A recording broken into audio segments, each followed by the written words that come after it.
বুবু আইবা তুমি আইবা গো, সেই দিন আইসা বুবু ক্ষমতা পাইবা না। কতদিন হয়ে গেল মেয়েটা ঘর ছাড়া, হ্যাঁ মনে পড়ে তো? আসেন। বুবু আইবা তুমি আইবা গো, সেই দিন আইসা বুবু ক্ষমতা পাইবা না। ও বুবু আইবা তুমি আইবা গো, সেই দিন আইসা বুবু ক্ষমতা পাইবা না। খোঁজ নাই বুবু কাদের কাকার, অবস্থা খারাপ দরবেশ বাবার, হাও নাঙ্কেল এখন সামনে আসে না।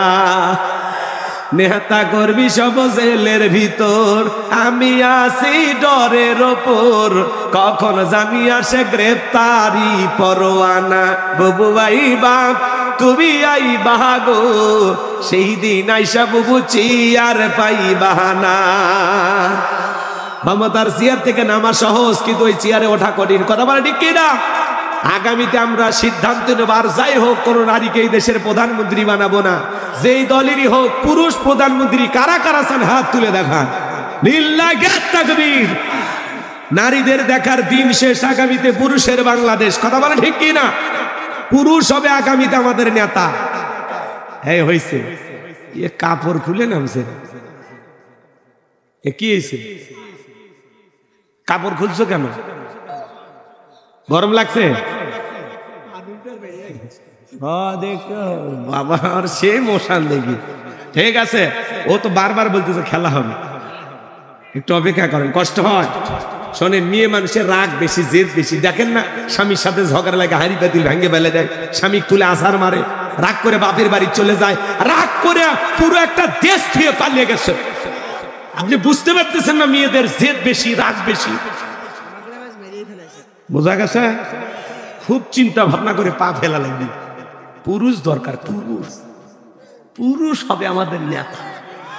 পুরুষ মানুষ রাগ করে দেশ ছাড়বে। কথা কন? মেয়ে মানুষ ছাড়ে, আমরা দেখেছি। কি প্রমাণ পাননি?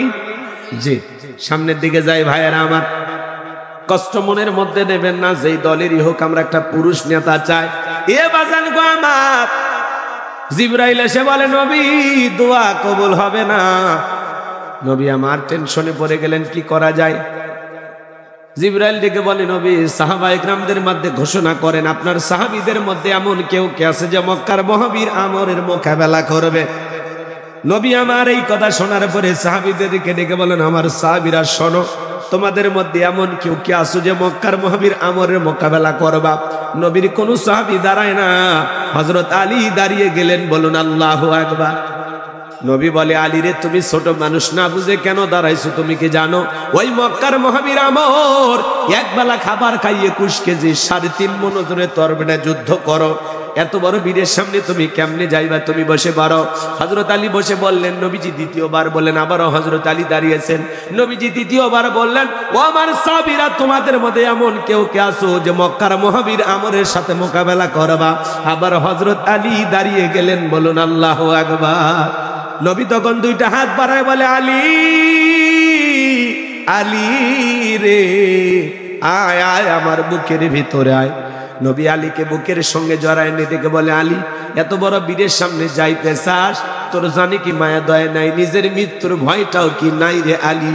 হযরত আলী ডেকে বলে, নবী আপনি শুধু আমাকে দোয়া করে ছেড়ে দেন, ওই মক্কার মহাবীর আমর আপনারা চেহারা দেখার আগে ওরে আমি জমিন থেকে বিদায় করে দেব। বলুন আল্লাহু আকবার। ইমানের একটা পাওয়ার আছে না নাই?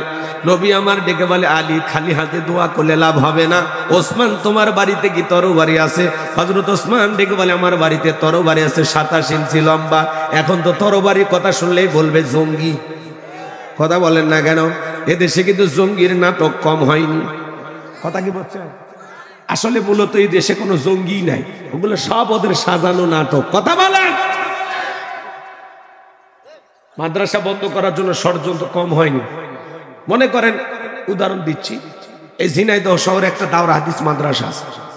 কুরবানির ছুটির আগে হুজুর বলতেছে, বাবা কারা কারা কুরবানির পশুগুলো জবাই করবে? ঝিনাইদহ শহরে অনেক কোটিপতি মানুষ বসবাস করে, যদি পশুটা জবাই করে দাও, চামড়াটাও দেবে, আবার নগদ কিছু হাদিয়াও তোমাদের পকেটে ঢুকবে, চামড়াটা আসবে মাদ্রাসায়, হাদিয়া তোমাদের। 80টা ছেলে হাত তুলে বলে হুজুর আমরা যাব না, 80 বা 100 বা 120। এখন হুজুর বলতেছে বাবা খালি হাতে তো জবাই করা যাবে না, কি লাগবে? ছুরি। ছুরি আপনারা কি বলেন? ছুরি, চাকু, ছুরি বলে না? তো হুজুর কামারের কাছে অর্ডার দিয়ে 80টা ছুরি বানাইছে বা 100টা বানাইছে। 100টা ছুরি বানাইয়া কুরবানির আগের দিন হুজুর বলতেছে বাবা ছুরিগুলা তো কামারের কাছ থেকে আনা হয়েছে, কে কোনটা নিবা একটু নিয়ে কি দাও, হালকা একটু ধার দাও। কুরবানির আগের দিন বালু নিয়ে মুরব্বী বসে যায় না আপনাদের এলাকায় বসে? শোনেন শোনেন, এখন ধার দিচ্ছে এলাকার হলো তেল তেলা গোয়েন্দার ও মসজিদ মাদ্রাসা সহ্য করবে পারে না, অন্য নজরে পড়ছে। তখন যায় থানায় খবর দিয়েছে, ওসি সাহেব অমুক মাদ্রাসায় জঙ্গিদের বিশাল ঘাটি, বিশাল আস্তানা, অস্ত্রের ঝনঝনানি চলতেছে। তাই নাকি? বলে হ্যাঁ। এইবার ওসি সাহেব পুরো ফোর্স নিয়ে এসে মাদ্রাসার চতুর্দিক দিয়ে ঘেরাও করে বলতেছে, মুআতামিম হুজুর এখানে নাকি জঙ্গিদের ট্রেনিং হচ্ছে। তখন বলতেছে না, বলে না আমরা গোপন তথ্যের ভিত্তিতে সংবাদ পাইয়াছি, ইহা মিথ্যা হওয়ার কোনো সম্ভব নাই, কোনো সম্ভাবনা নেই, সত্য। তাই নাকি? বলে হ্যাঁ আমরা শুনেছি এই জায়গায় অস্ত্র আছে, ট্রেনিং চলতেছে। তখন বলতেছে না এরকম কোনো কিছু নাই। এবার ওসি সাহেব বলতেছে পুরো মাদ্রাসা সার্চ করো, তল্লাশি চালায়, ওই যে 100টা ছুরি, কথা কয় না, ছুরি বাই করছে, ঢালা হয়েছে সবার সামনে। তখন বলছে হুজুর এসব কি, এসব কি? এক বুদ্ধিমোটা ছাত্র কোন জায়গায় কোন কথা বলা লাগে ব্রেক পায় না, এগুলো কি চিনতেছেন না? আগামী 10 তারিখ খালি ধর্ম আর জবাই করবে, ধর্ম আর জবাই করবে, রক্তের বোট নিয়ে বয়ে যাবি, রক্তের বোট নিয়ে। ওসি সাহেব বলতেছে এই মুআতামিম হুজুর সবগুলো গ্রেফতার করো। এবার মুআতামিম হুজুর বলতে, ওসি সাহেব আপনি মুসলমান না? মুসলমান না মানে আমার বাপ হাজি মানুষ। তখন বলতেছে বাপ যদি হাজি হয় তা আপনি পাজি হয়েছেন কেন? কি হয়েছে? ওই ছেলেটা বুদ্ধি মোটা, কোন জায়গায় কোন কথা বলা লাগবে ও ব্রেক খুঁজে পায় না। কি হয়েছে? বলে আগামী 10 তারিখ হলো পবিত্র ঈদুল আজহা। এই ছেলেটা বুঝাতে চাচ্ছে যে কুরবানির গরু ছাগল ধরবে আর জবাই করবে। তখন বলতেছে ও ঘটনা এই, আগে হুজুরক ধরো তারপরে তদন্ত করো। কে রাগ করেন নাকি আপনারা? এই মিথ্যা মিথ্যা জঙ্গির নাটক সাজাইতো, কথা বলেন ঠিক কিনা? এজন্য মনে রাখবেন বাংলাদেশের কোন মাদ্রাসায় জঙ্গিদের ট্রেনিং হয় না। মাদ্রাসায় জীবনের শেষ জানাজার নামাজের ট্রেনিং হয়, ঈদের নামাজের ট্রেনিং হয়, জুমার নামাজের ট্রেনিং হয়। এদেশের আদর্শ নাগরিক তৈরি হয় মাদ্রাসা থেকে, কথা বলে ঠিক কিনা? যদি কোন নেতা, কোন দল, কোন গোষ্ঠী মাদ্রাসার দিকে বাঁকা চোখে তাকায় ওদের চোখ তুলে নেওয়া হবে, কথা বলেন ঠিক কিনা? মাদ্রাসার বিরুদ্ধে কোন ষড়যন্ত্র মেনে নেওয়া হবে না, হবে না, হবে না। মাদ্রাসাকে বলে বিষ বৃক্ষ, ওই ব্যাঙ্গের ছাতার মতো যেখানে সেখানে মাদ্রাসা আছে। এই বেটা মাদ্রাসা বেশি হইলে তোর জলে কে, তোর জলে কে রে, তোর জলে কে? কথা কন না কেন? মাদ্রাসা বেশি হইলে মুখ ভেলটায় কথা বলো, মরার আগে মুখ এরকম বেকা হয়ে যাবে, কালেমার জুটবে না, কথা কন। মাদ্রাসার বিরুদ্ধে অবস্থান নেবেন না। এদেশের অলিতে গলিতে দ্বীনি প্রতিষ্ঠান দরকার, কথা বলে। আল্লাহ এই জমিনকে কোরআনের জন্য কবুল করো, জোরে বলেন আমিন। এই জমিনে আল্লাহর আইন চালু হোক, এটা চান কিনা আপনারা? আল্লাহ যেন এই জমিনকে কোরআন আর ইসলামের জন্য কবুল করেন, জোরে বলেন আমিন। ওসমান তরবারি এনে দিলেন, নবী হযরত আলীর হাতে তরবারি ধরা দিলেন। হযরত আলী তরবারি পায়ে মারছে, দৌড়াইতে দৌড়াইতে দৌড়াইতে আমরের মুখোমুখি হয়ে গেছে। যখন আমর রেখে বলে কিরে পিচ্ছি আলী তুই কেন আমার সামনে? হযরত আলী বলে পিচ্ছি না, বড় পরে বুঝাইতেছি আমি পিচ্ছি না কি পরে বুঝাইতেছি, কথায় আছে ছোট মরিচের ঝাল বেশি। হযরত আলী তরবারি দিয়ে দাগ টানতেছেন, দাগ টানা একটানা বোঝেন তো বাজান, খেলায় নামার আগে একটা সীমানা দেওয়ার দরকার আছে না নাই? হযরত আলী এরকম দাগ টানতেছেন আর একটা দোয়া পড়তেছেন। এই দোয়া পড়ে বাড়ির চতুর্দিকে ফু দিতে পারলে বড় বড় দুর্ঘটনার হাত থেকে আল্লাহ আপনার পরিবারকে হেফাজত করবেন, বলুন সুবহানাল্লাহ। কি সেই দোয়া একটু জানতে মনে চায়?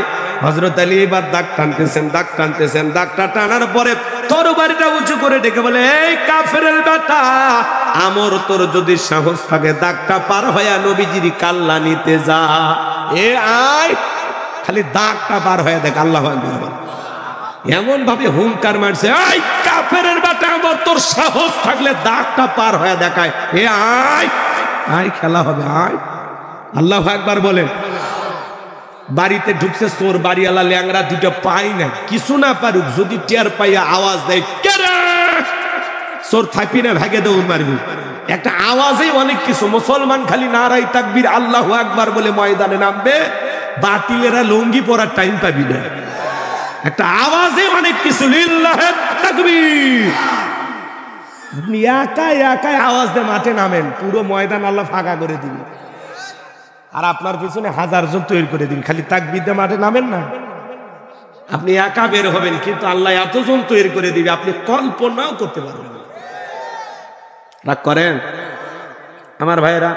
হযরত আলী এবার বলতেছে খালি দাগটা পার হয় দেখে আয় আয় আয়। হযরত আলী আর আমর এই জায়গায় বাজা বাজা ভাব, পুরো ঘটনাটাই শুনবেন। আগ্রহ আছে? কার কার হাত তোলেন তো বাজান। লিল্লাহি তাকবীর। আল্লাহ কবুল করুক, জোরে বলুন আমিন। আমার আল্লাহ রাব্বুল আলামিন বলেন তাবারাকাল্লাযী বিয়াদিহিল মুলকু ওয়া হুয়া আলা কুল্লি শাইইন কাদির। মহামান্বিত সেই সত্তা যার হাতে সর্বময় কর্তৃত্ব, রাজত্ব পাওয়ার ক্ষমতা, তিনি হলেন সব বিষয়ের উপরে ক্ষমতাবান। বলুন আল্লাহু আকবার। পুরো পৃথিবীর ক্ষমতা আল্লাহ তাআলা চারজন মানুষকে দিয়েছিলেন বাজান। এর মধ্যে দুইজন ইমানদার, দুইজন হলো কাফির। ইমানদার দুইজনের মধ্যে একজনের নাম হলো নবী সুলাইমান। নবী সুলাইমান আলাইহিস সালামকে আল্লাহ রাব্বুল আলামিন পুরো পৃথিবীর রাজত্ব বাদশাহী দান করেছিলেন। নবী সুলাইমান আলাইহিস সালামকে আল্লাহ তাআলা একটা তক্তের সিংহাসন দান করেছিলেন। বাতাসকে যখন অর্ডার করতেন, এই তক্তের সিংহাসন বাতাস আল্লাহর পয়গম্বর যেখানে ইচ্ছা পোষণ করতেন, সেখানে বাতাসের সাহায্যে এই তক্তের সিংহাসনটা উড়িয়ে নিয়ে যাইতো। বলুন সুবহানাল্লাহ। এখনো জাহাজ, গাড়ি, হাওয়াই চলে, ওগো কলেরই বিধান। একদিন বিনা কলে হাওয়াই চলতো নবী সুলাইমান, মোরা সেই মুসলমান। মারহাবা কর। আল্লাহর নবী সুলাইমান আলাইহিস সালাম যে আল্লাহ রাব্বুল আলামিন এমন রাজত্ব দিয়েছিলেন, মানব দানব জিন ইনসান সকলে তার হুকুম মানতে বাধ্য ছিল। বলুন আল্লাহু আকবার। নবী সুলাইমানের বিশাল রাজত্ব, বিশাল ক্ষমতা আল্লাহ তাআলা দিয়েছিলেন বাজান। পিপিলিকার ভাষা বুঝতেন, পশু প্রাণীর ভাষাও বুঝতেন। সুবহানাল্লাহ বলেন। নবী সুলাইমানের বিশাল ইতিহাস আছে, ঘটনাগুলো বলতে গেলে ৩-৪ ঘন্টা চলে যাবে, আলোচনা শেষ হবে না। এত কথা বলার সময় আমার হাতেও নাই, সংক্ষিপ্ত কথা বলে দিয়ে যাই বাজান। তাহলে আল্লাহর নবী সুলাইমান আলাইহিস সালামকে আল্লাহ তাআলা পুরো পৃথিবীর রাজত্ব বাদশাহী দান করেছিলেন। আর ২ নাম্বার বাদশা জুলকারনাইনকে আল্লাহ পাক পুরো পৃথিবীর রাজত্ব বাদশাহী দান করেছিলেন। এই পৃথিবীর ভূখণ্ডে ১ নয় ২ নয়, বাদশা জুলকারনাইনকে আল্লাহ তাআলা ১৬০০ বছর হায়াত দান করেছিলেন। বলুন সুবহানাল্লাহ। পৃথিবীর সূর্য উদয় হতে সূর্য অস্তগামী পর্যন্ত, পূর্ব থেকে পশ্চিম পর্যন্ত পুরোটা পৃথিবীর রাজত্ব পাওয়ার ক্ষমতা আল্লাহ তাআলা বাদশা জুলকারনাইনকে দিয়েছিলেন। এজুজ মাজুজের ঘটনা আপনারা শুনেছেন। এজুজ মাজুজের জন্য যে বিশাল প্রাচীর নির্মাণ করে দিয়েছিলেন যেই বাদশা, সেই বাদশার নাম বাদশা জুলকারনাইন। আল্লাহু আকবার। তাহলে ২ জন ইমানদার বাদশাকে আল্লাহ পুরো পৃথিবীর রাজত্ব বাদশাহী দান করেছিলেন।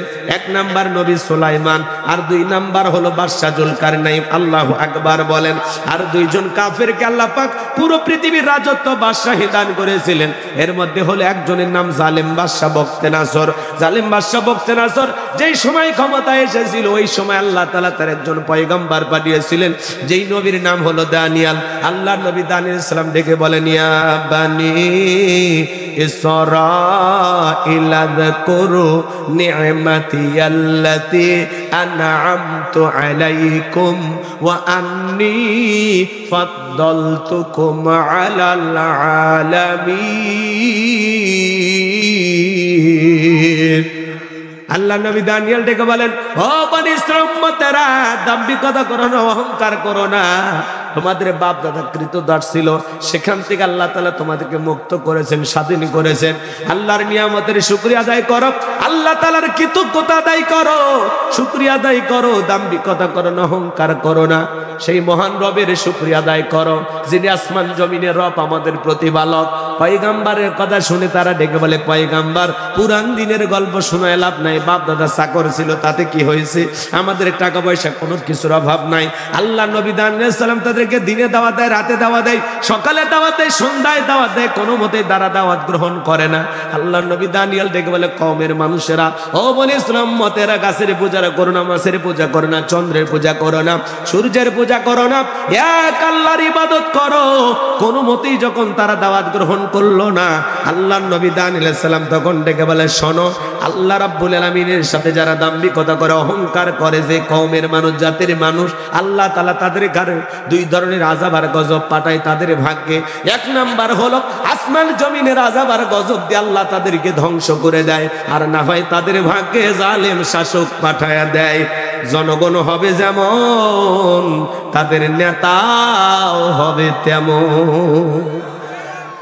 ওয়াজ কিন্তু জায়গা মতো নিয়ে যাব, খালি একটু বোঝা লাগবে। কথা বোঝেননি? দুইটা আয়াত, একটা আয়াতের আলোচনা একটু গরম, আর 2 নম্বর আয়াতের আলোচনা নরম। গরম করে ছেড়ে দিলে অঘটন ঘটবে, ওই জন্য একটু নরম করেও ছেড়ে দেব। চোখে পানি চলে আসবে, একটু অপেক্ষা করেন, শেষের দিকে কষ্ট হয়, একটু অপেক্ষা করেন। বসে লিল্লাহি তাকবীর। আমার ভাইয়েরা মনোযোগ দিয়ে কথাগুলো শুনে যান বাজান। আল্লাহ তাআলা তখন ওই কওমের উপরে জালেম বাদশা বখতেনাসরকে বাড়ায়া দিল। বখতেনাসর ক্ষমতার চেয়ারে বসার পরে হাজার হাজার মানুষকে গ্রেফতার করতে লাগলো। শুধু তাই নয়, আল্লাহর নবী দানিয়েল আলাইহিস সালাম তো সহ তার ৭০,০০০ উম্মতকে জেলখানায় বন্দী করলো। এইবার আল্লাহর নবী দানিয়েল ডেকে বলে, ও আমার উম্মতেরা, কই গেল তোমাদের বাহাদুরি, কই গেল টাকা পয়সা, কই গেল ভালো থাকার অহংকার? এই দিনের ভয় তো আমি তোমাদেরকে দেখাইতেছিলাম, ঠিকই তো জালেম বাদশা ঘাড়ে চেপে সে আমাদেরকে জেলখানায় বন্দী করেছে। তাহলে আল্লাহর নবী জেলখানায়, মাঝে মাঝে আলেমারা যখন হক কথা বলবে, ওই জালেমেরা জুলুম করে আলেমদেরকেও জেলখানায় বন্দী করবে। এই পৃথিবীর অসংখ্য নবী রাসূল জেলখানায় বন্দী হয়েছিলেন। শামুয়েল আলাইহিস সালামকে জেলখানায় বন্দী করে রেখেছিল ৮ থেকে ২০ মণ ওজনের শিকল দিয়া। আল্লাহর নবী শামুয়েল আলাইহিস সালামকে ইহুদিরা বেঁধে রাখতো, সকালবেলা যায় একটা শিকলের দানাও তারা খুঁজে পাইতো না। বলুন সুবহানাল্লাহ। আল্লাহর নবী শামুয়েল আলাইহিস সালামের দেহে ১-১.৫ হাত লম্বা লম্বা পশম ছিল, বিশাল লম্বা পয়গাম্বার। সুবহানাল্লাহ বলবেন না? বিশাল লম্বা, বিশাল দেহ ছিল তার।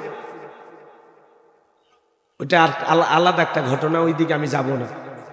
এদিক খেয়াল করেন, আপনার আমার নবী শিয়াবি আবু তালেবের ভিতরে ৩.৫ বছর বন্দী ছিল। নবী যদি ৩ বছর জেলখানায়, ৩.৫ বছর জেলখানায় বন্দী থাকে নবী, আর আপনি আমি কোন ছাতা? কথা বল না। পৃথিবীর সেরা মানুষ মুহাম্মদ রাসূলুল্লাহ সাল্লাল্লাহু আলাইহি ওয়াসাল্লাম শিয়াবি আবু তালেবের ভিতরে বন্দী থেকে কি করলেন? গাছের লতা পাতা খাইলেন, ছাল খাইলেন ছাগলের মতো। শেষে কল্পনা করা যায় কি কষ্ট পাইলে মানুষ গাছের লতা পাতা খায়, মানে কষ্টটা কোন পর্যায়ে গেলে। আর আপনি বগল বাজাচ্ছেন, হ্যাঁ, মোসে তাও দিয়ে ঘুরতেছেন। ইসলাম অত সহজ না। এইটা শেষ জামানা। আগুনের আঙ্গার রাখা হাতের তালুতে সহজ হবে, কিন্তু সিনার ভিতরে ঈমান রাখা কঠিন হবে। সকালে ঈমানদার, বিকালে কাফের। ঈমান চুরি করার জন্য, ঈমান ডাকাতি করার জন্য বহু সুরতে মানুষ হাজির হচ্ছে, বহু সুরতে। কি মনে করেন দাজ্জালের কি ক্ষমতা কম হবে? কিসের ব্যান্ডের শিল্পী আয়েব বাচ্চু আর জেমসের টাইম আছে ওটে? ও আসে যে গান শুনবে, গানের শুনে মানুষ পাগল হয়ে যায়। বলে তিরিং বিরিং গান না, সকাল বেলা দেখা হলো, বিকেল বেলা হারিয়ে গেল। এলে গান না কুত্তা ভোগে কিচ্ছু বোঝা যায় না। আর দাজ্জালের যে গান হবে রে ভাই, গান হবে সেই গান, গানের সুরে মানুষ পাগল হবে। দাজ্জালের এত ক্ষমতা থাকবে, এক হাতে জান্নাত দেখাবে আর এক হাতে জাহান্নাম দেখাবে। যারা বিশ্বাস করবে ওরা বেঈমান হয়ে মারা যাবে। কথা বলে ঠিক না? উম্মতে মুহাম্মাদের জন্য দাজ্জালের ফিতনা কম না, কিন্তু এই উম্মতের সবচেয়ে বড় ফিতনা হলো নারী। কথা কয় না? একটু অপেক্ষা করেন, মহিলাদের ওয়াজ শুনতে চাইছি, আমি মহিলাদের ওয়াজ করবো কষ্ট হয় আপনাদের? এজন্য যুবক, তোমাদের স্পেশাল কিছু বরাদ্দ আছে, সামনে যান। কষ্ট পাচ্ছেন নাকি আপনারা? সম্মানিত ভাইয়েরা আমার, আল্লাহর নবী দানিয়েল আলাইহিস সালাম জেলখানায়, তাহলে মাঝে মাঝে আলেম ওলামা হক কথা বললে বাতিলেরা টার্গেট করে জেলখানায় ঢুকাবে। আলেমেরা জেলখানায় গেলে সম্মান কমে না বাড়ে? মুফতি আমির হামজা ভাই জেলখানায় যাওয়ার কারণে সম্মান কমেছে না বেড়েছে? আগে দিনে মাহফিল করতো 2টা, 1টা, 3টা, আর এখন প্রতিদিন 4-5টা। যেখানে যায় লাখ লাখ মানুষ আল্লাহু আকবার বলে। আগে মাহফিলে গেলে 10,000, 20,000, 50,000 মানুষ হইতো, এখন মাহফিলে গেলে 2-4 লাখ মানুষ। আল্লাহ, শাইখুল হাদিস আল্লামা মামুনুল হক যেই মাহফিলে যায় লক্ষ লক্ষ মানুষ, মানুষের গণজোয়ার তৈরি হয়েছে। ডক্টর মিজানুর রহমান আজারি ভাই গতকালকে আপনারা দেখেছেন, ময়মনসিংহে রোজা থেকে মাহফিল করেছেন আল্লাহর গোলাম, তার মাহফিলে লক্ষ লক্ষ মানুষ। এই যে আলেমদের প্রতি মানুষের ভালোবাসা, ইসলামালাদের প্রতি যে গণজোয়ার সৃষ্টি হয়েছে, আমার বিশ্বাস আগামীর বাংলাদেশ কোরআনের বাংলাদেশ, আগামীর বাংলাদেশ ইসলামের বাংলাদেশ, আগামীর বাংলাদেশ দাড়ি টুপিওয়ালাদের বাংলাদেশ। কথা বলে ঠিক কিনা? এই জমিন ওলামা ইকরামদের জমিন, আল্লাহ কবুল করেন। আলেমদেরকে এই দেশের মানুষ কলিজা দিয়ে ভালোবাসে। জেলে ভইরা, জুলুম কইরা, মিথ্যা তহমত দিয়া, নারী কেলেঙ্কারি দিয়া, বিভিন্ন ভাবে ফাঁসাইয়া আলেমদেরকে আপনারা এদেশের জনগণের মন থেকে মুছতে পারবেন না। কথা বলে ঠিক কিনা? হুজুরের বিয়ের কাবিন নামা খোঁজো, তোমার দাদার কাবিন নামা ছিল? হ্যাঁ, নরম পান তো হুজুরদের, যা ইচ্ছা তাই বলে। হুজুরদের বউ বেশি, কিন্তু কোন হুজুর ধর্ষণকারী হতে পারে? আর এই পৃথিবীর অধিকাংশ নবী রাসূলদের একাধিক স্ত্রী ছিল। তো স্ত্রী বেশি হওয়া এটা ভালো মানুষের লক্ষণ, খারাপ মানুষের লক্ষণ না। কথা কয় না কেন? খারাপ হবে কারা? যারা বিয়ে করে 4টে বউকে গার্মেন্টসে পাঠাইছে, ওখানে বউ ইনকাম করে আর এখানেও প্রত্যেক মাসে বিকাশে টাকা পাঠায়, ওটা তো জুয়া খেলা। এরকম স্বামী তো হওয়া যাবে না। ওটা স্বামী না স্বামী? রাগ করবেন না, কষ্ট হয় নাকি আপনাদের? এই জন্য ভাইয়েরা আমার, সাহাবা ইকরামদেরও একাধিক স্ত্রী ছিল।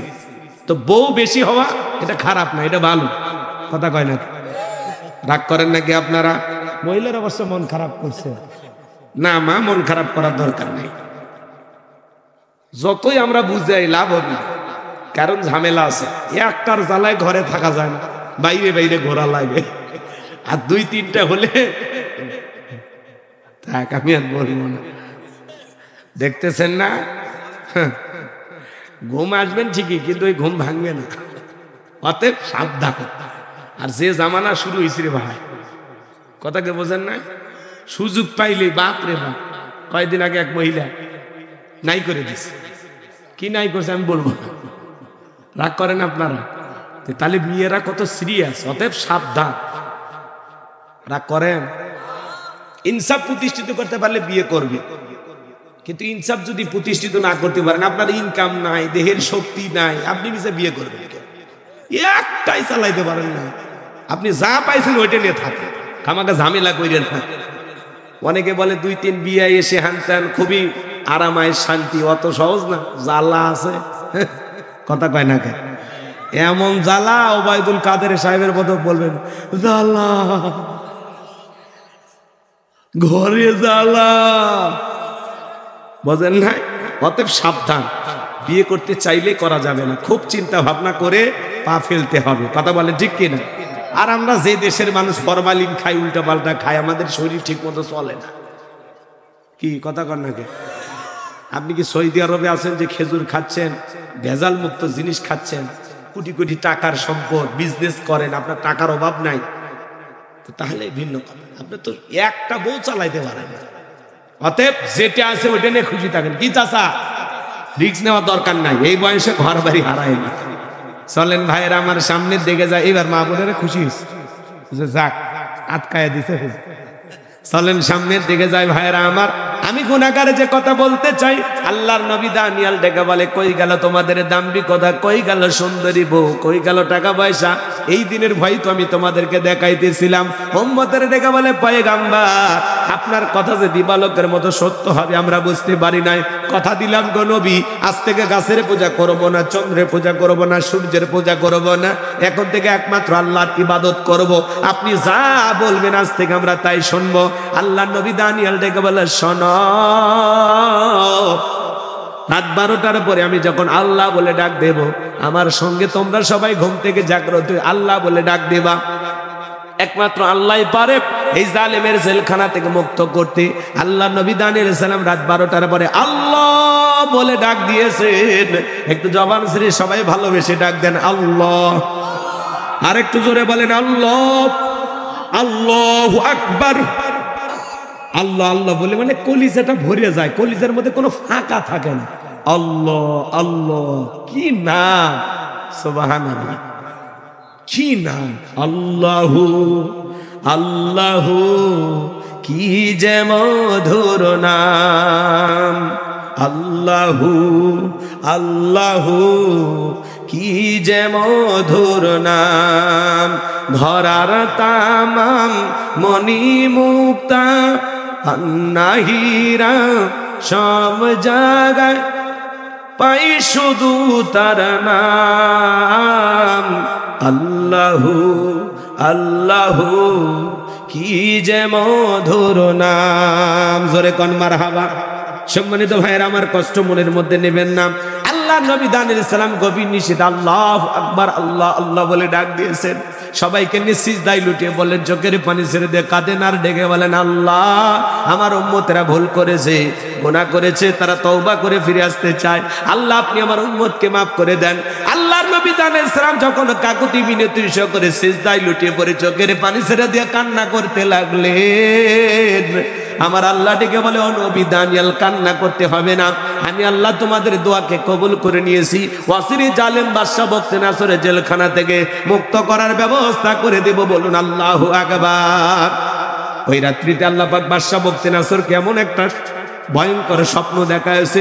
স্বপ্ন দেখে ঘুম থেকে চিৎকারে মেরে উঠছে। আশেপাশে নিরাপত্তা কর্মী, সিকিউরিটি, পাহারাদার যারা আছে দৌড়ে আসে, বলে, নেতা এত দূরে চিৎকার মেলেন, ব্যাপারটা কি? বলে, আমার চেহারার দিকে তাকায় দেখো, আমি একটা মারাত্মক ভয়ঙ্কর স্বপ্ন দেখেছি। এই দেশের যত স্বপ্নের তাবির কারো কাছে ব্যাখ্যা বলতে পারে, ওদেরকে আমার দরবারে নিয়ে আসো। এই স্বপ্নের ব্যাখ্যা না জানা পর্যন্ত আমি আর ঘুমাইতে পারবো না। পরের দিন সকালবেলা হাজার হাজার স্বপ্নের ব্যাখ্যাকারী যারা স্বপ্নের ব্যাখ্যা বলতে পারে বাদশার দরবারে হাজির হয়ে গেল। বাদশা বখতিয়ানাসর যখন ওই স্বপ্নের ব্যাখ্যা বলতে যাবেন, বাজান স্বপ্নের কথা বলতে যাবেন, গতকাল রাত্রে কি যেন স্বপ্ন দেখলাম আর বলতে পারে না। ওই মুহূর্তে আল্লাহ রাব্বুল আলামিন বাদশা বখতিয়ানাসরের মাথার মেমোরিতে থাকা সমস্ত স্বপ্নের কথাগুলো নিয়ে যায় আল্লাহর নবী দানিয়েল সালামের মাথার মেমোরিতে সেভ করে দিয়েছেন। বলুন সুবহানাল্লাহ। হে যুবক, একটা মোবাইলে যা আছে শেয়ারের মাধ্যমে আর একটা মোবাইলে পার করা যায় কিনা? তাহলে তোমার আমার মাথায় যদি এই জ্ঞান থাকে, একটা মানুষের মাথায় যা আছে ওইটা আর একটা মানুষের মাথায় ট্রান্সফার করে দেওয়ার ক্ষমতা আমার আল্লাহর আছে না? না। বাদশা বখতিয়ানাসর যখন স্বপ্নের কথা বলতে যাবে, গতকাল রাত্রে কি যেন দেখলাম আর বলতে পারে না, তোতলাইতেছে। কি করতেছে? গতকাল রাত্রে কি যেন দেখলাম আর বলতে পারে না। স্বপ্নের কথা ভুলিয়ে দিলেন, এই ক্ষমতা কার? জোরে বলেন। এইবার বাদশা মুহূর্তের মধ্যে ডায়লগ পরিবর্তন করলেন। জালেমেরা কিন্তু যখন তখন ডায়লগ পরিবর্তন করে, কথা চেঞ্জ করে, কথা ঘোরাইতে ওদের সময় লাগে না। ওরা যা বলে তার উল্টোটা করে। তখন ডেকে বলতেছে, শোনো, গতকাল রাত্রে স্বপ্নে কি দেখেছি, স্বপ্নের কথাও বলতে হবে, স্বপ্নের ব্যাখ্যাও তোমাদেরকে দিতে হবে। জনগণ ডেকে বলে, বাদশাহ তো পাগলামি কথা, স্বপ্ন দেখেছেন আপনি, আমরা কিভাবে জানবো? বাদশাহ স্বপ্নে কি দেখেছে দেশের জনগণ জানে? এটা কি বলা সম্ভব? আরে ভাই, স্বামী স্ত্রী আপনারা এক খাটে ঘুমান নাকি আলাদা? কথা কয় না। বউ নাই আপনার ঘরে? ইতিম। আচ্ছা, স্বামী স্ত্রী আপনারা এক খাটে ঘুমান, এই শীতের দিনে স্বামী স্ত্রী এক কম্বলের নিচে ঘুমাইলেই সব। সুবহানাল্লাহ কম। শোনেন আগে শোনেন, আপনার বউ স্বপ্নে আপনাকে বাদ দিয়ে আর একটা ছেলের হাত ধরে যদি ঝিনাইদহের পার্কেতে যা ঘোরাঘুরি করে, আপনারা কি করবেন? মারবেন? একজন কই মেরে ফেলে দেব, মেরে ফেলে দিস না বাবা, মামলা আসামি হয়েছে। তো স্বপ্ন, তার মানে আপনার বউ স্বপ্নে আর একটা ছেলের হাত ধরে ঘুরলেও আপনি টের পান না, আবার আপনি আপনার বউকে বাদে আর একটা মেয়ের হাত ধরে ঝিনাইদহ পার্কে ঘোরাঘুরি করতেছেন, কিন্তু আপনার বউ কি টের পায়? যদি টের পায় ঝাঁটা দিয়ে পিটাইয়া খাট থেকে নামাইয়া দিবে, কথা কন ঠিক কিনা? তার মানে স্বামী কি স্বপ্নে দেখে বউ জানে না, বউ কি স্বপ্নে দেখে স্বামীও জানে না। স্বপ্ন তো স্বপ্নই। মাঝে মাঝে স্বপ্নে দেখি সাপ তারা করছে, ঘুমোতে উঠে কি সাপ খুঁজে পাওয়া যায়? মাঝে মাঝে স্বপ্নে দেখেন বাড়ি ঘরে আগুন লাগছে, কি ঘুমোর থেকে উঠে কি আগুন খুঁজে পাওয়া যায়? মাঝে মাঝে স্বপ্নে দেখেন না আপনি আমি মারা যাই, স্বপ্নে আমি মারা গেছি, বউ বাচ্চা কান্নাকাটি শুরু করছে, ঘুমোর থেকে উঠে দেখি না বেঁচে আছে। তো স্বপ্ন তো স্বপ্ন, যুবকেরাও কিন্তু স্বপ্ন দেখে। আপনাদের এলাকার ছেলেপেলে অবশ্য দেখেন, আরা ভালো। অবিবাহিত যুবক যারা আছে দেখবেন এদের ঘরে প্রত্যেকটা ঘর খালি সাজা আছে নায়িকাদের ছবি দিয়ে। টালিউড, হলিউড, বলিউড আর বাংলাদেশি সব নায়িকাদের ছবি দিয়ে ঘরটা সাজাইছে। ঘুমানোর আগে ওই নায়িকাদের ছবি দেখা নফল মনে করে, ছবির দিকে তাকায় আর বলে আহারি এরকম একটা বউ যদি ভাইতাম জীবনটা ধন্য হয়ে যেত। ঘুমের ঘরে দেয় নায়িকা দেখে ওর বুকের উপর, কথা কয় না, কথা কয় না। এরকম যুবক আছে না? নাই, স্বপ্নের কোটিপতি হয়ে যায়, এত টাকার মালিক হয়ে গেছে, ঝিনাইদহে 10 তলা বিল্ডিং করছে, ঘুমের ঠেলা বলে এক কাপ চা দিয়ে যাও, ওই থাপ্পড় মেরে দেখে সেই চিড়িয়া খাতায়, কথা কন ঠিক কিনা? স্বপ্ন তো স্বপ্নই।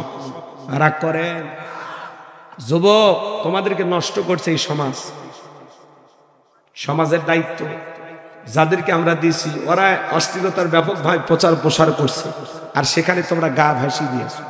আর সবচেয়ে সন্তানদেরকে যে জিনিসটা সবচেয়ে বেশি নষ্ট করছে তার নাম হলো এই মোবাইল।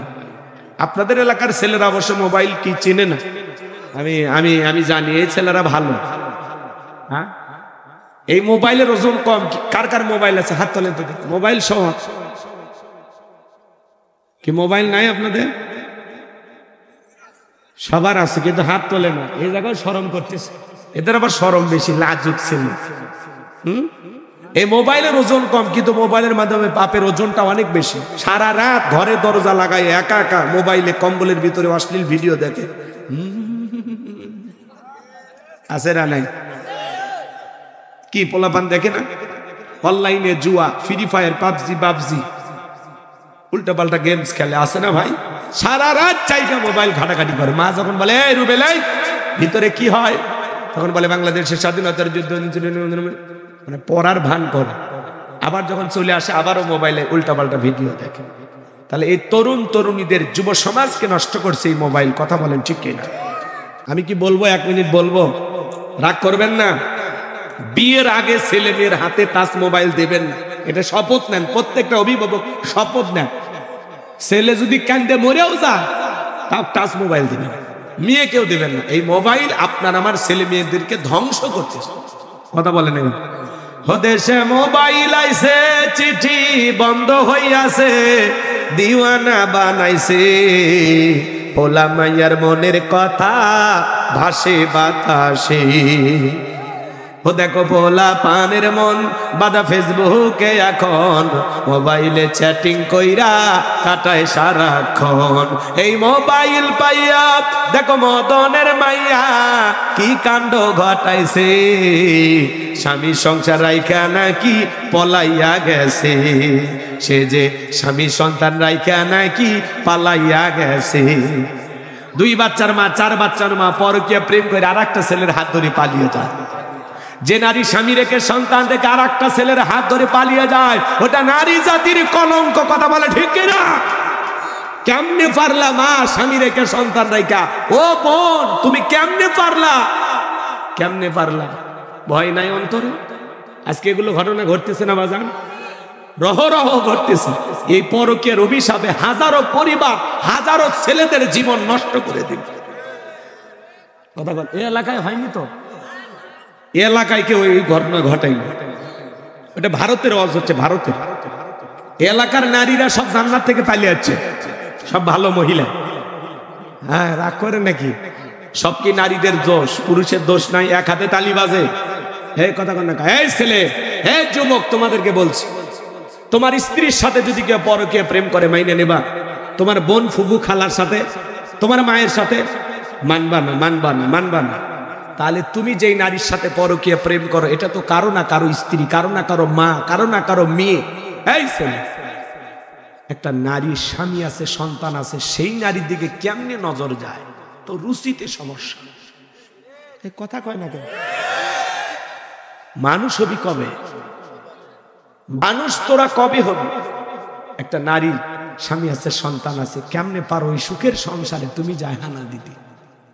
আল্লাহকে ভয় করো যুবক। কত বিধবা নারী আছে, 2-3টা বাচ্চা সহ অসহায়, জীবন যায় না, যা না দায়িত্ব নে, বিয়ে কর, যা যা।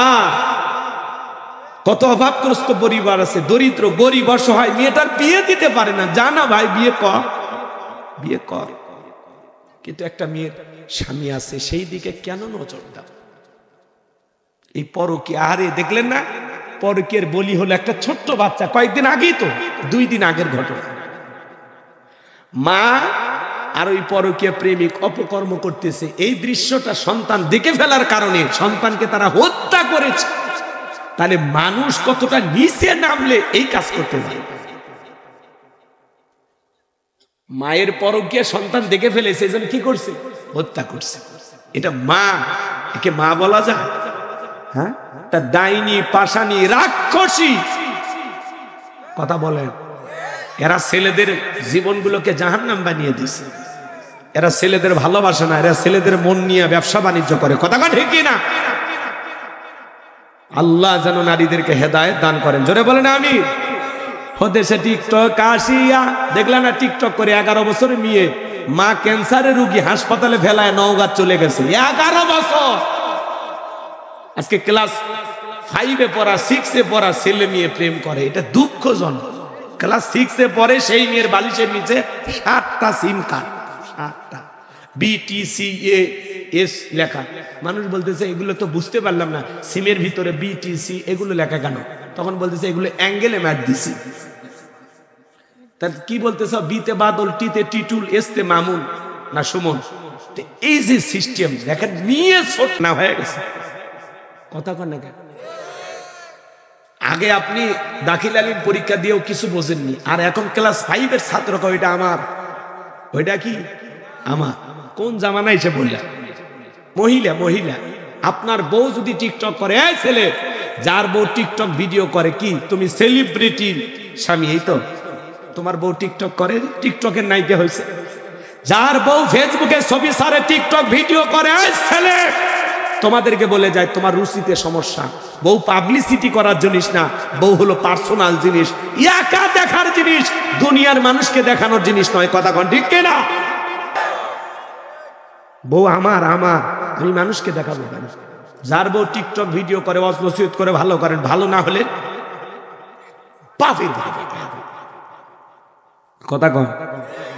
বউ বলে টিকটক করবি, এটা কথা? আমার বউয়ের সৌন্দর্য অন্য মানুষ দেখবে, এটা মানা যায়, কল্পনা করা যায়।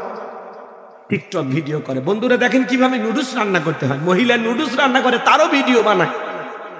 প্রথমে সবিনের তেল দিবেন, এরপরে তেজপাতা, তারপরে আমার গালে একটা থাপ্পড়। হদেশে টিকটক আসিয়া সব গেল বাসিয়া, সিদ্দিক সোরা নায়ক হইছে আইডি খুলিয়া, হিরো আলম নায়ক হইছে আইডি খুলিয়া। এই মোবাইলে হাই কি জাদু আছে ভাই, পোলা পান বুঝাছে, পড়ালেখা তুইলা রাখছে সপ্তম আকাশে, ওরা পড়ালেখা তুইলা রাখছে সপ্তম আকাশে। এখন পড়াশোনা নাই, অটো পাস। কথা বলেন ঠিক কিনা? যুবকদেরকে আল্লাহ হেদায়েত দান করুন। যুবকরে বিয়ের আগে অবৈধ প্রেম ভালোবাসা করা যাবে না। কোন কোন যুবক আছো পিতা মাতার পছন্দের মেয়েকে বিবাহ করবা, 2টা হাত তুলে আল্লাহকে দেখাও।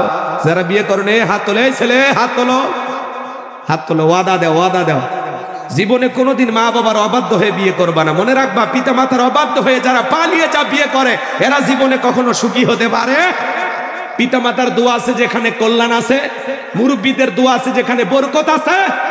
একা একা মাতবাড়ি করে বিয়ে করিস না, তোর ভালোবাসা 3 দিন পরে জানলা ভেঙে ফেলে যাবে। 20 বছর বয়স হয়নি, নাক চিবলে মায়ের দুধ বের হবে। ও আছে বাড়িতে বলে, আব্বা উত্তরবার লাকিকে আমি পছন্দ করেছি, রাজি দেখলে 1 চাপুন, না হলে 2 চাপুন।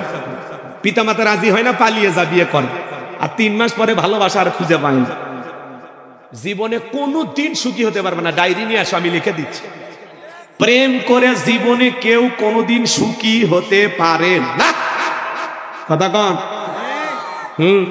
পিতা মাতা দোয়া করে যেখানেই বিয়ে দেবে সেখানেই কল্যাণ আছে। চেহারা কালো হোক ফর্সা হোক কোনো সমস্যা নেই, মা বাবার দোয়ার কারণে জীবনে সুখ। আল্লাহ যেন আমাদের কবুল করে।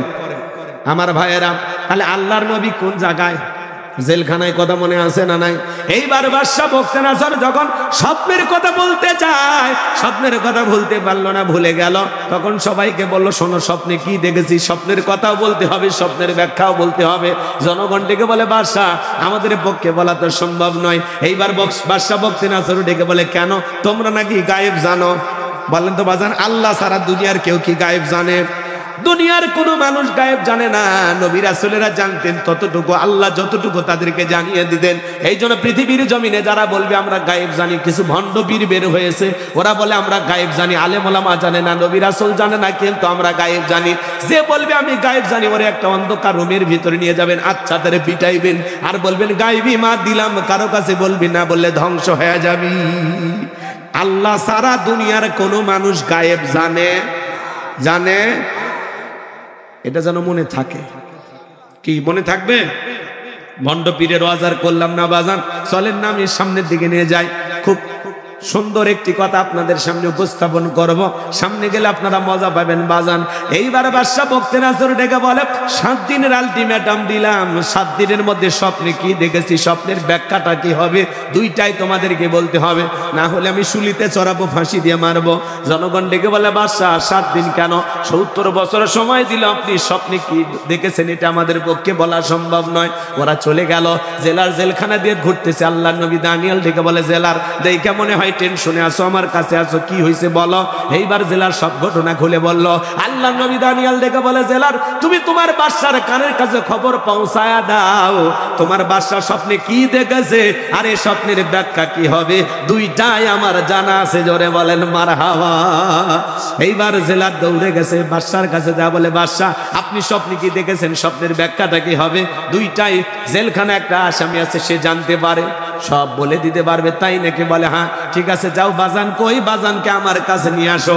কথা আছে, ঠেলার নাম বাবাজি। জালেমের মুখ দিয়ে বাজান বের করে দিল কে? এইবার জেলার যায় বলে, চলো চলো, বাদশা তোমাকে ডেকেছে, তুমি স্বপ্নের ব্যাখ্যা বলবা, স্বপ্নে বাদশা কি দেখেছে বলবা। আল্লাহ নবী দানিয়েল ডেকে বলে, শোনো, বাদশার কাছে যাইতে রাজি আছি, আমার একটা শর্ত আছে। আমার 70,000 লোককে গ্রেফতার করা হয়েছে, ওদেরকে জেলখানায় রাখা অবস্থা আমি যাব না, ওদেরকে আগে জেলখানা থেকে বের করে দিতে হবে, সবার শেষে আমি জেলখানা থেকে বের হব। চিৎকার মেরে বলুন আল্লাহু আকবার। নেতৃত্ব যদি শেখা লাগে, নেতাগিরি যদি শেখা লাগে, নবীদের কাছ থেকে শিখতে হবে। কথা বলে ঠিক কিনা?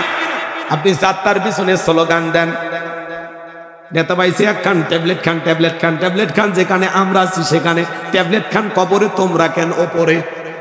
নেতার পিছনে মিছিল করতে গেলেন, বল্টু ভাইয়ের চরিত্র ফুলের মতো পবিত্র, নামাজ পড়ে, এক ওয়াক্ত গাঁজা খায়, 5 ওয়াক্ত গমজুরি পাকা ভক্ত, শয়তানের 1 নাম্বার ভক্ত, হুজুরদের জন্য খুবই শক্ত, চুষে খাই গরিবের রক্ত। কথা কর না কেন? পোস্টার লেখা আছে গরিবের বন্ধু, ভোট দিয়ে দেখেন গরিবের কয় নাম্বার শত্রু। একটা বয়স্ক ভাতার কাঠ নিবের গেল 2-1000 খায়, এরকম নেতা অবশ্য ঝিনাই দহে নাই। শোনেন বাজান, শোনেন, আমি গুনাহগার যে কথাটা বলতে চাচ্ছিলাম, কান পেতে কথাগুলো শুনে যান। ওই নেতার পিছনে মিছিল করতে গিয়ে ঝিনাইদহ শহরের প্রশাসনের লোকজন এসে 105 জনকে জেলখানায় নিয়ে গেল, নেতা সহ। নেতা তো সকালে জেলখানায় ঢুকে বিকেলে বের হয়, কিন্তু আপনার গরিব কর্মী অসহায়, একদিন রিক্সা না চালাইলে, একদিন মাঠে কাজ না করলে আপনার পরিবারের মুখে খাবার ওঠে না। যদি নেতা সত্যিকারের নেতা হয়তো ডেকে বলতে, শোনো, এই গরিব মানুষগুলো আমাকে ভালোবেসে এসেছে, আমার একটা কর্মী জেলখানায় থাকা অবস্থায় আমি নেতা বের হব না, আগে আমার কর্মীদের জামিনের ব্যবস্থা করো। ওটা হলো নেতা। যে নেতা আপনার বিপদে পাশে দাঁড়াবে, আপনিও সেই নেতার বিপদে পাশে দাঁড়াবে। যে নেতা আপনার দুঃখে কাঁদে, আপনিও তার দুঃখে কাঁদবেন। যে নেতা আপনার সুখে হাসে, আপনিও হাসবেন। আপনার 6 মাস 1 বছর জেল হয়ে গেলে আপনার পরিবারের মুখে খাবার তুলে দেবে, বাজার পৌঁছায় দেবে, আপনার সন্তানের পড়াশোনার খরচ দেবে, এমন নেতৃত্ব আপনাকে মানতে হবে। যাত্রার পিছনে দৌড়ে বউ বাচ্চাকে বিপদে ফেলাইন না, পরে জায়গা জমি বিক্রি করে আপনার মামলা থেকে বের করতে পারবেন। অতএব যাত্রার পিছনে লাভ দেওয়া যাবে না, বুঝে শুনে নেতা ধরা লাগবি, বুঝে শুনে দল করা লাগবে। কথা কন, যাত্রার পিছনে লাভ দেন, চুপ করে থাকেন, চুপ। যে আপনার বিপদে পাশে দাঁড়াবে, রোগে শোকে খবর নেবে, আপনাকে অন্তর দিয়ে ভালোবাসবে। যাত্রার পিছনে মিছিল করবে, যা বুলেট খাওয়ার দরকার নেই, ভালো হয়ে যান। কিন্তু ঠিক আছে না, যে ঝামেলা জড়াবেন কে? এবার বলতেছে হুজুর একটা ভালো পরামর্শ দিয়েছে। চোখ কান খুলে, মানে যারা আপনাকে ভালোবাসবে আপনিও তাকে ভালোবাসবেন, যে আপনার বিপদে পাশে দাঁড়াবে আপনিও দাঁড়াবেন, যে আপনার সুখে দুঃখে খোঁজ খবর নেয়। কিন্তু কর্মী হইছেন, দল করেন, রাজনীতি করেন, কোনোদিন খবরই নেয় না। দরকার কি রিস্ক নেওয়ার, কি দরকার? আল্লাহ যেন বুঝদান করেন। কি ভাই সমস্যা? রাগ করতেছেন নাকি আপনারা? চলেন না বাজান, আমি সামনের দিকে যাই, মন দিয়ে কথাগুলো শুনবেন। এজন্য যাত্রার পিছনে চকলেট আর বিড়ি খায় স্লোগান দেওয়া যাবে না। নির্বাচনের পাতিলে যে চা রান্না হয়, বৃষ্টি হওয়ার পরে খেলে পালা নিচ দিয়ে যে পানি যায়, খেরে পালা চেনে? কি বলেন? বিছনের পালা। এই বিছনে পালার বৃষ্টি হওয়ার পরে বিছনে পালার নিচ দিয়ে যে পানি যায়, ওইটা রং আর নির্বাচনের পাতিলের চায়ের রং সমান। ওই চা খায় বিড়ি খায় আপনি লাপান, আপনার চা দিয়ে বিড়ি দিয়ে কেনা যায়। আপনি এত সস্তা, আপনার কোনো দামই নেই, আপনার দামই নেই, এত সস্তা মানুষ। খবরদার, চা খাওয়া লাগলে আমাকে খবর দিবেন, আমি আপনার এসে চা খাওয়াইতে যাব। তাও এলে উল্টা পাল্টা স্লোগান দিন না, বুঝে শুনে কাজ করেন। আল্লাহ হেদায়েত দান করে। এটা জোরে কোন আমিন। এইবার বাজান জেলার চলে গেছে, যায় বলে বাদশাহ আপনার স্বপ্নের কথা জেনে জানে, তার একটি শর্ত আছে, তার ৭০,০০০ লোককে গ্রেফতার করা হয়েছে, তাদেরকে ছেড়ে না দেওয়া পর্যন্ত সে জেলখানা থেকে বের হবে না। এইবার বাদশাহ বক্তে নাসর ডেকে বলে, ওই বাজান যদি বলে এই জেলখানা কেন, তামাম পৃথিবীর জেলখানার আসামি ছেড়ে দিতে রাজি, বাজান যা বলে তুমি তাই করো। বলেন আল্লাহু আকবার। এইবার আল্লাহর নবীর চোখের সামনে তার সমস্ত উম্মতদেরকে ছেড়ে দেওয়া হলো। সবার শেষে আল্লাহর নবী দানের ইসলাম জেলখানা থেকে বের হইয়া বাদশাহ বক্তে নাসরের দরবারে যখন প্রবেশ করবেন, ওই দরবারে প্রবেশের নিয়ম হলো যত মানুষ প্রবেশ করে মাথা নত করে। আল্লাহর নবী কি কোনো জালেমের কাছে মাথা নত করতে পারে? এই মাথা আল্লাহ ছাড়া দুনিয়ার কারো কাছে নত করা যাবে না। মাজারে নত হবে না, পীরের পায়ে নত হবে না, নেতার পায়ে নত হবে না। ইয়্যাকা না'বুদু ওয়া ইয়্যাকা নাস্তাঈন, আমরা তোমার ইবাদত করি, তোমার গোলামি করি, সাহায্য তোমার কাছে চাই। মাথা নত হবে একমাত্র মসজিদে। কথা বলেন ঠিক কিনা? আল্লাহর নবী দানিয়েল আলাইহিস সালাম দেহটাকে আঁটোসাঁটো করলেন, মাথাটা উঁচু করে ধরলেন, সুন্দর কৌশল করে যখন বাদশার দরবারে প্রবেশ করলেন, এই দৃশ্য দেখার পরে বাদশা বক্তে নাসর ডেকে বলে, বাজান যত মানুষ প্রবেশ করে সবাই মাথা নত করে, তুমি কেন মাথা নত করলা না? আল্লাহর নবী দানিয়েল ডেকে বলে, বাদশা যে আপনার স্বপ্নের কথা আমার মাথার মেমোরিতে সেভ করে দিয়েছে, তার কথাগুলো তাকে সারা দুনিয়ার কারো কাছে মাথা নত করা যাবে না। আমি যদি মাথা নত করতাম, আপনার মতো যদি স্বপ্নের কথা ভুলিয়ে দিত, আপনি আমাকে মেরে ফেলতেন, নিজেও টেনশনে মারা যেতেন। তখন ডেকে বলে, বাজান আসলে তোমার মাথায় বুদ্ধি আছো, তুমি যা করেছো ঠিক করেছো, জোরে কোন মারহাবা। নবীদের জ্ঞান থাকবে না, থাকবে কি জাহেলদের? এইবার বাজান গো আমার বাদশা বক্তে নাসর নিচে চেয়ার থেকে উঠলেন, আর আল্লাহর নবী দানিয়েল আলাইহিস সালামকে চেয়ারে বসায়া দিলেন। জেলখানা থেকে বাদশাহীর চেয়ারে বসায়া দেন। তিনি কি সে আল্লাহ আজও আছে না নাই? একটু বয়স বাড়ছে মনে হয়, নাউজুবিল্লাহ কোন একটু জোরে।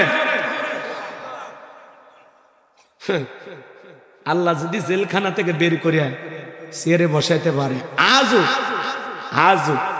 যাদের উপরে জুলুম নির্যাতন হয় তাদেরকে ক্ষমতার চেয়ারে বসানোর ক্ষমতা আল্লাহর আছে না? শোনেন শোনেন, এইবার আল্লাহর নবী দানিয়েল আলাইহিস সালাম চেয়ারে বসে আছেন, বাদশা বক্তে নাসর এই হাঁটুর কাছে বসছে, বসে বলতেছে, বাজান তাড়াতাড়ি করে বলো আমি স্বপ্নে কি দেখেছি, আর এই স্বপ্নের ব্যাখ্যা কি হবে? আল্লাহর নবী দানিয়েল আলাইহিস সালাম এইবার স্বপ্নের কথা এবং স্বপ্নের ব্যাখ্যা বলবেন। আপনারা কি শুনবেন? কারা কারা হাত তুলে দেখান তো বাজান। লিল্লাহি তাকবীর। আমার আল্লাহ রাব্বুল আলামিন বলেন, তাবারাকাল্লাযী বিয়াদিহিল মুলকু ওয়া হুয়া আলা কুল্লি শাইইন কাদির। মহামান্বিত সেই সত্তা যার হাতে সর্বময় কর্তৃত্ব রাজত্ব পাওয়ার ক্ষমতা, তিনি হলেন সব বিষয়ের উপরে ক্ষমতাবান, বলেন আল্লাহু আকবার। এই ক্ষমতার আলোচনা করতে গিয়ে অনেক জায়গায় আমি অনেক কথা বললাম বাজান। আর একটা আয়াত আছে, যে আয়াতটা বুঝাইতে গিয়ে যদি 10-15 মিনিট লাগে আপনারা দেবেন তো ইনশাআল্লাহ, রাগারাগি করবেন না তো? তারপরে আমরা শেষ করে মুনাজাত দিয়ে বাড়িতে যাব, ওটা বসা করবেন। আর যদি ঘন্টাখানিক ওয়াজ হয় থাকবেন তো? অনেকে চলে যাচ্ছেন, 2-1 জন ওটা বসা করতেছেন। এই যুবকে চলে যায় না, শোনা বস। আর যদি পারেন আমার এই যে ওই কার বাসায় খাওয়া দাওয়া করলাম, আমির হোসেন মোল্লার বাসা, ওনার বাসার সামনে আমাদের একটা গাড়ি আছে, হয়তো গাড়ি এখানে আসতে পারে। গাড়িতে আমার লেখা একটা বই আছে, যদি পারেন নিয়ে যাবেন স্মৃতি হিসাবে। শেষ বিদায়, নবীজির তরিকা একজন মৃত মানুষকে কিভাবে বিদায় করতে হয়। মৃত ব্যক্তিকে চুমা খাওয়া জায়েজ না হারাম? স্বামী স্ত্রী মারা গেলে একে অপরকে গোসল করায় দিতে পারবে কিনা? মৃত স্বামী স্ত্রীকে চুমা খাওয়া যাবে কিনা? আত্মহত্যা করে মারা গেলে তার জানাজায় যাওয়া যাবে কিনা? নদী ভাঙন এলাকায় মানুষ যদি মারা যায় কিভাবে চতুর্দিকে পানি, তার দাফন কাফন কিভাবে হবে?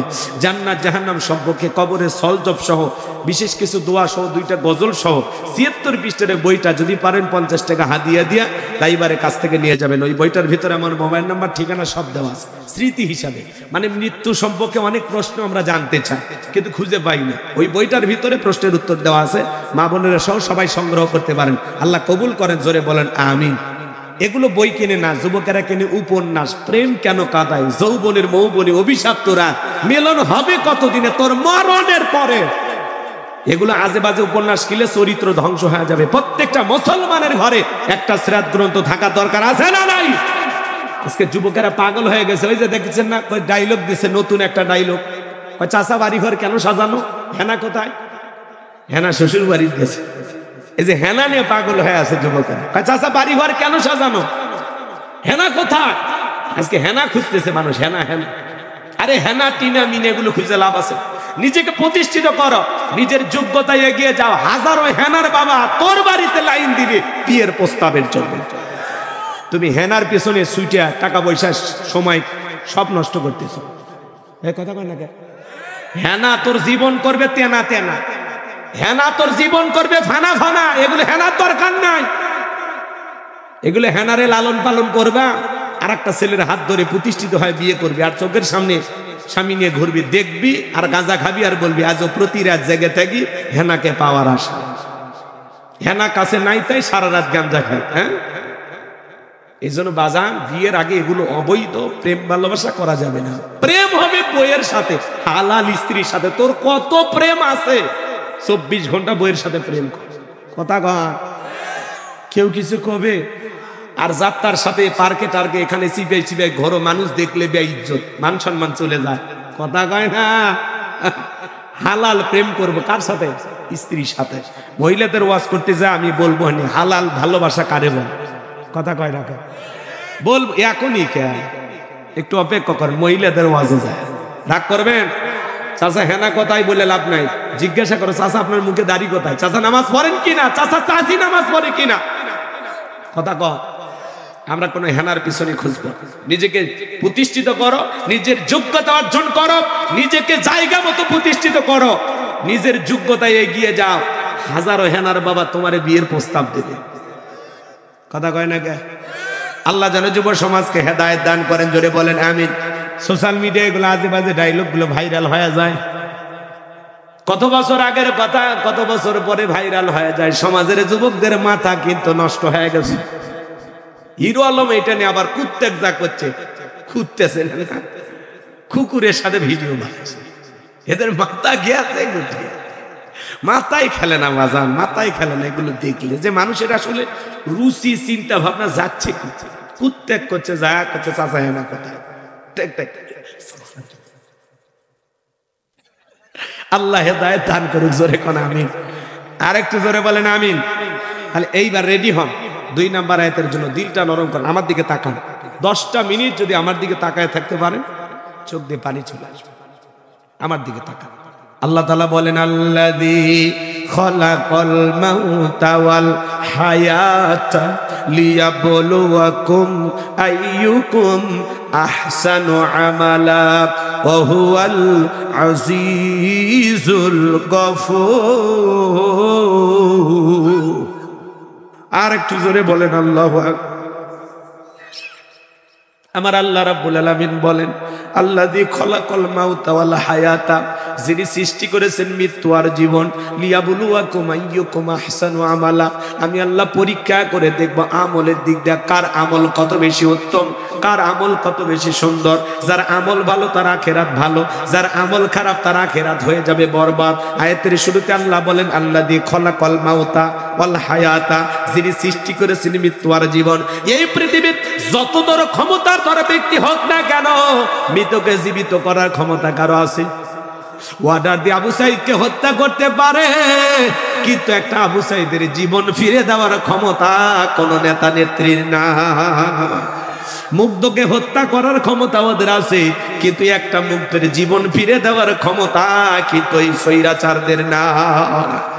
যতই ক্ষমতা ধরো, ডোনাল্ড ট্রাম্প বলেন আর ভারতের দাদা বলেন, পুতি বলেন, এরা যত ধরো ক্ষমতাধর হোক, এদের অস্ত্র শস্ত্র যত থাক না কেন, সমস্ত অস্ত্র আসমানের দিকে তাক করে গুলি বর্ষণ করে আসমান থেকে এক ফোঁটা বৃষ্টি আনার ক্ষমতা কোন নেতার আছে? সমস্ত অস্ত্র দিয়ে জমিনে গুলি মেরে সেখান থেকে একটা আলু বের করার ক্ষমতা ওদের নাই। ওদের যতই ক্ষমতার দাম্ভিকতা অহংকার থাক না কেন বাজান, কিন্তু মৃত ব্যক্তিকে জীবিত করার ক্ষমতা কারো নাই। আমার আল্লাহ বলেন, আল্লাযী খলাকাল মাউতা ওয়াল হায়াতা, যিনি সৃষ্টি করেছেন মৃত্যু আর জীবন। সর্বপ্রথম আল্লাহ মৃত্যুর কথা কেন বললেন বাজান? এই পৃথিবীতে আসার একটা সিরিয়াল আছে, যাওয়ার কিন্তু কোনো সিরিয়াল নাই। দাদা আসছে, দাদার পরে বাবা আসছে, বাবার পরে আমি আসলাম, আমার পরে আমার সন্তানেরা আসলো। কিন্তু যাওয়ার বেলায় দাদার আগে নাতি চলে যায়, বাবার আগে সন্তান চলে যায়, বাবার কাঁধে সন্তানের লাশ। এটা হলো দুনিয়ার সবচাইতে ভারী বোঝা। এই দুনিয়াতে কার কখন মৃত্যু হবে আমরা কেউ জানি না। কুল্লু নাফসিন যায়িকাতুল মাউত, প্রত্যেক প্রাণীকেই মৃত্যুর স্বাদ গ্রহণ করা লাগবে। এই স্বাদ হলো দুই প্রকারের, মিষ্টি খাইলে মিঠা লাগে, নিম পাতা খাইলে তিতা লাগে। এ বাজান, যারা হলো নেককার আল্লাহর প্রিয় গোলাম, এরা মৃত্যুবরণ করবে এমন ভাবে, মায়ের কোলে দুধ পান করতে করতে শিশুটা যেমন মারা যায়, ইমানদার তেমনি ভাবে মৃত্যুবরণ করবে, টেরও পাবে না। ধবধবে সাদা পোশাক পরিহিত ফেরেশতা সুগন্ধি যুক্ত রুমাল নিয়ে আইসা আপনার আমার মৃত্যুর সময় আপনার আমার রূহটা নেওয়ার জন্য হাজির হয়ে যাবে। আর যারা গুনাহ করে, আল্লাহর অবাধ্য গোলাম, নাফরমান, ওদের মৃত্যুর যন্ত্রণা বড় ভয়ঙ্কর। দেখেন না কত মানুষ মৃত্যুর সময় পেশাব পায়খানা করে দেয়, চোখগুলো বড় বড় করে, 6 মাস আগে জবানটা বন্ধ হয়ে যায়। সন্তানেরা শরবত বানাইয়া মুখের ভিতরে চামচ দিয়ে তুলে তুলে দেয়, গালসি বেয়ে বেয়ে পড়ে যায়, খাওয়ার শক্তি থাকে না। কত মানুষ দেখেন বাজার গালি দিতে দিতে মারা যায়। ওদের সামনে মৃত্যুর সময় যখন চলে আসে, কালো পোশাক পরিহিত, দুর্গন্ধযুক্ত পোশাক পরিহিত, এমন ভাবে আকৃতি নিয়ে হাজির হয়ে যায়, মানুষেরা দিশাহারা যায়, পাগল পারা হয়ে যায়।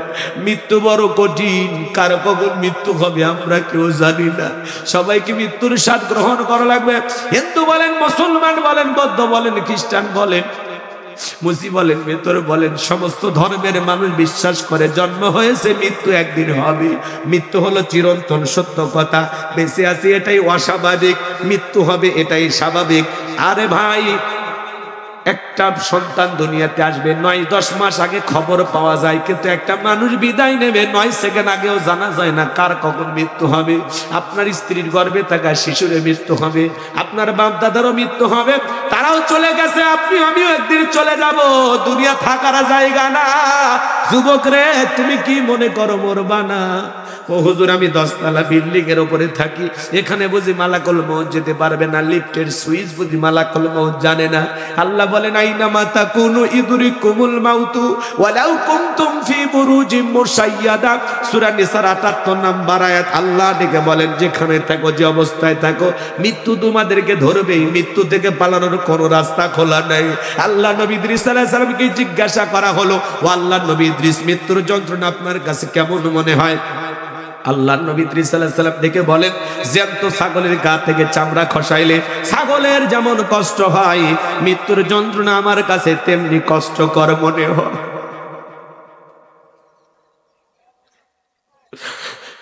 আবার ভাইরা, মৃত্যুর যন্ত্রণা কত যে কঠিন, কত যে ভয়ঙ্কর। আপনার আমার নবীর ইন্তেকালের সময় ফাতেমা চোখের পানি ছেড়ে দিয়ে কান্না করেন। নবী আমার ডেকে বলে, মা ফাতেমা, তোর চোখের পানি আমি নবী সহ্য করতে পারি না, মা আয় আয় আয়, তোর কানটা আমার মুখের কাছে লাগায় দে। নবীজি কানের মধ্যে মুখটা লাগাইয়া ফিস ফিস করে কি যেন বললেন। হযরতে ফাতেমার কান্না বন্ধ হয়ে গেল।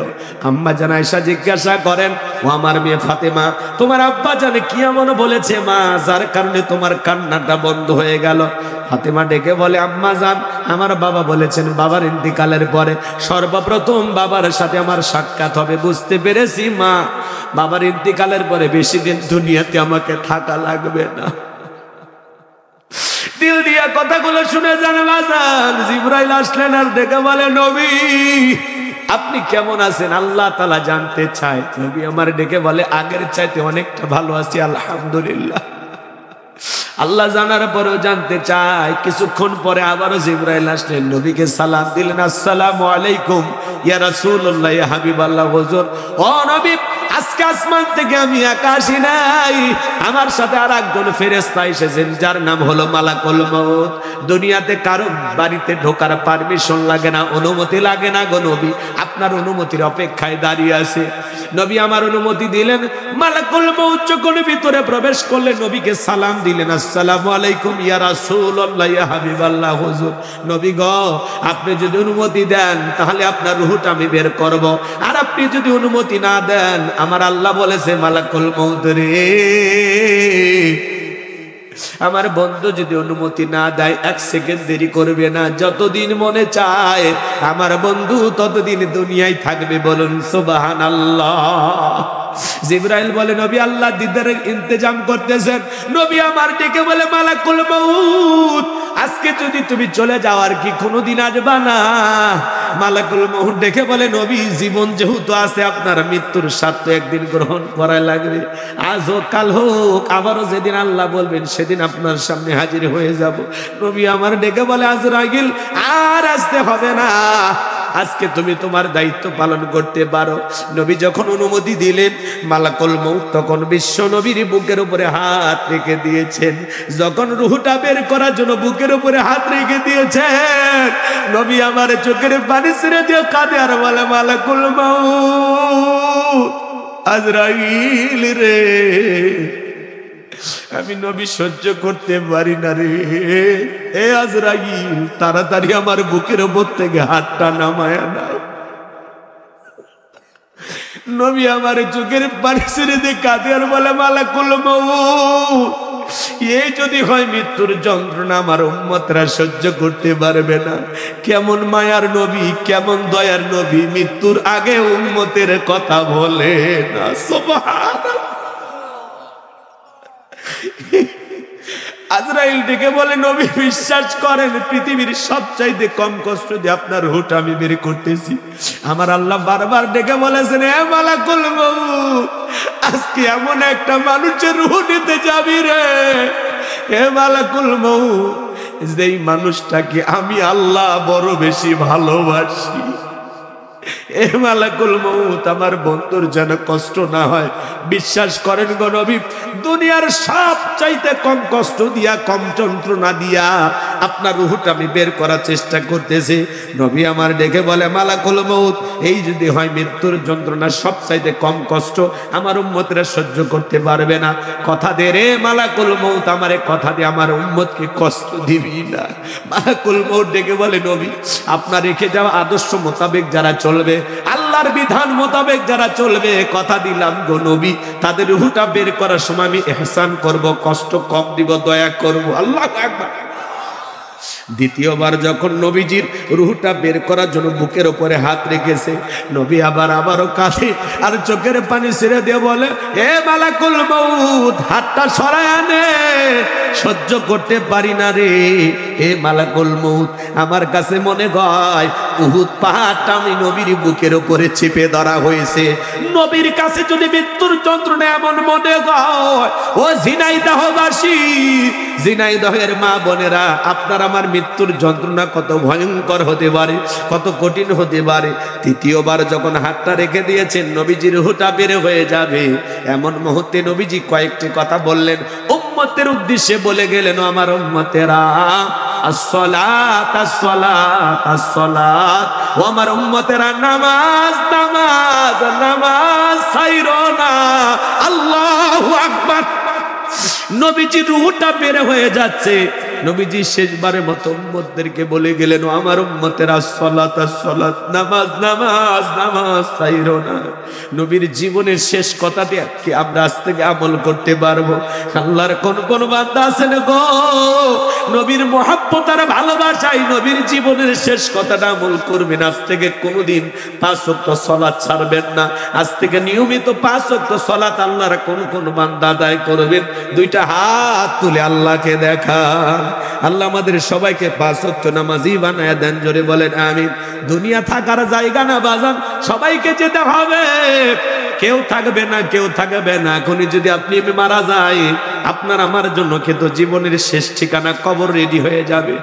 কেউ যাবে কবর খনন করতে, কেউ কাটার জন্য, কেউ বাজাবে বড়ই পাতার গরম পানি আনার জন্য, কেউ বাজাবে কাপড়ের কাপড় কেনার জন্য।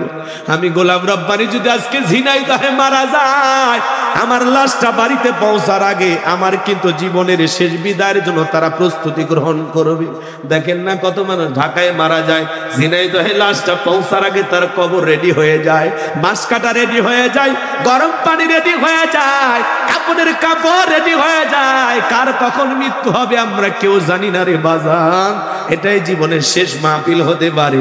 কাল সকালবেলা মসজিদের মাইকে এলান জারি হতে পারে, এই গ্রামের অমুক ব্যক্তি মারা গেছে, ইন্না লিল্লাহি ওয়া ইন্না ইলাইহি রাজিউন।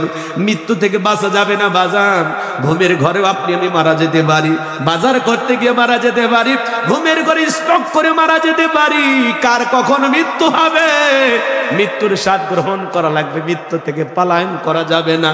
এই জন্য বাজান, মৃত্যু আসার আগে আপনাকে আমাকে প্রস্তুতি গ্রহণ করা লাগবে। হে যুবক, তুমি যদি 7 দিনের জন্য কক্সবাজারে চলে যাও, তোমার একটা ব্যাগ থাকে, ব্যাগের ভিতর প্রয়োজন মোতাবেক কাপড় থাকে, ডায়েরি থাকে, মোবাইল চার্জার থাকে, প্রেমিকার ডায়েরি থাকে। 7 দিনের সফরে বের হলে আপনার আমার একটা ছোটখাটো ব্যাগ থাকে, ব্যাগ ছাড়া কি সফর হয়? কথা বলেন। 7 দিন সফরের জন্য যদি একটা ব্যাগ লাগে, বাজান যেই জীবনের শুরু আছে শেষ নাই, পরকাল সফরের প্রস্তুতি হিসাবে একটা আমলনামার ব্যাগ রেডি করার দরকার আছে না নাই? যুবক রে, আল্লাহর কাছে জবাব দেওয়ার আগে, ওই কবরে যাওয়ার আগে দেখো তো রে যুবক, তোমার আমার একটা আমলনামার ব্যাগ আছে কিনা। ওই ব্যাগের ভিতরে তালাশ করে দেখো তো নামাজ আছে কিনা, রোজা আছে কিনা, হজ আছে কিনা, যাকাত আছে কিনা, দান খয়রাত আছে কিনা। দেখো তো মা বাবার খেদমত করেছো কিনা, পাড়া প্রতিবেশীর হক আদায় করেছো কিনা, সামনে রমজান যুবক তুমি প্রস্তুতি গ্রহণ করেছো কিনা রে যুবক। কার কখন মৃত্যু হবে আমরা কেউ জানি না। দুনিয়া থাকার জায়গা না, সবাইকে মৃত্যুর স্বাদ গ্রহণ করা লাগবে। এই পার্থিব সুখ আপনাকে আমাকে গ্রাস করে ফেলেছে।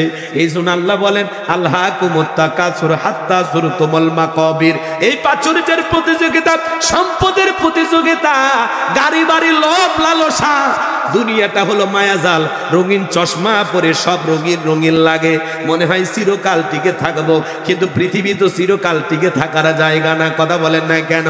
পৃথিবী আমার আসল ঠিকানা নয়, পৃথিবী আমার আসল ঠিকানা নয়, মরণ একদিন মুছে দেবে সকল রঙিন পরিচয়,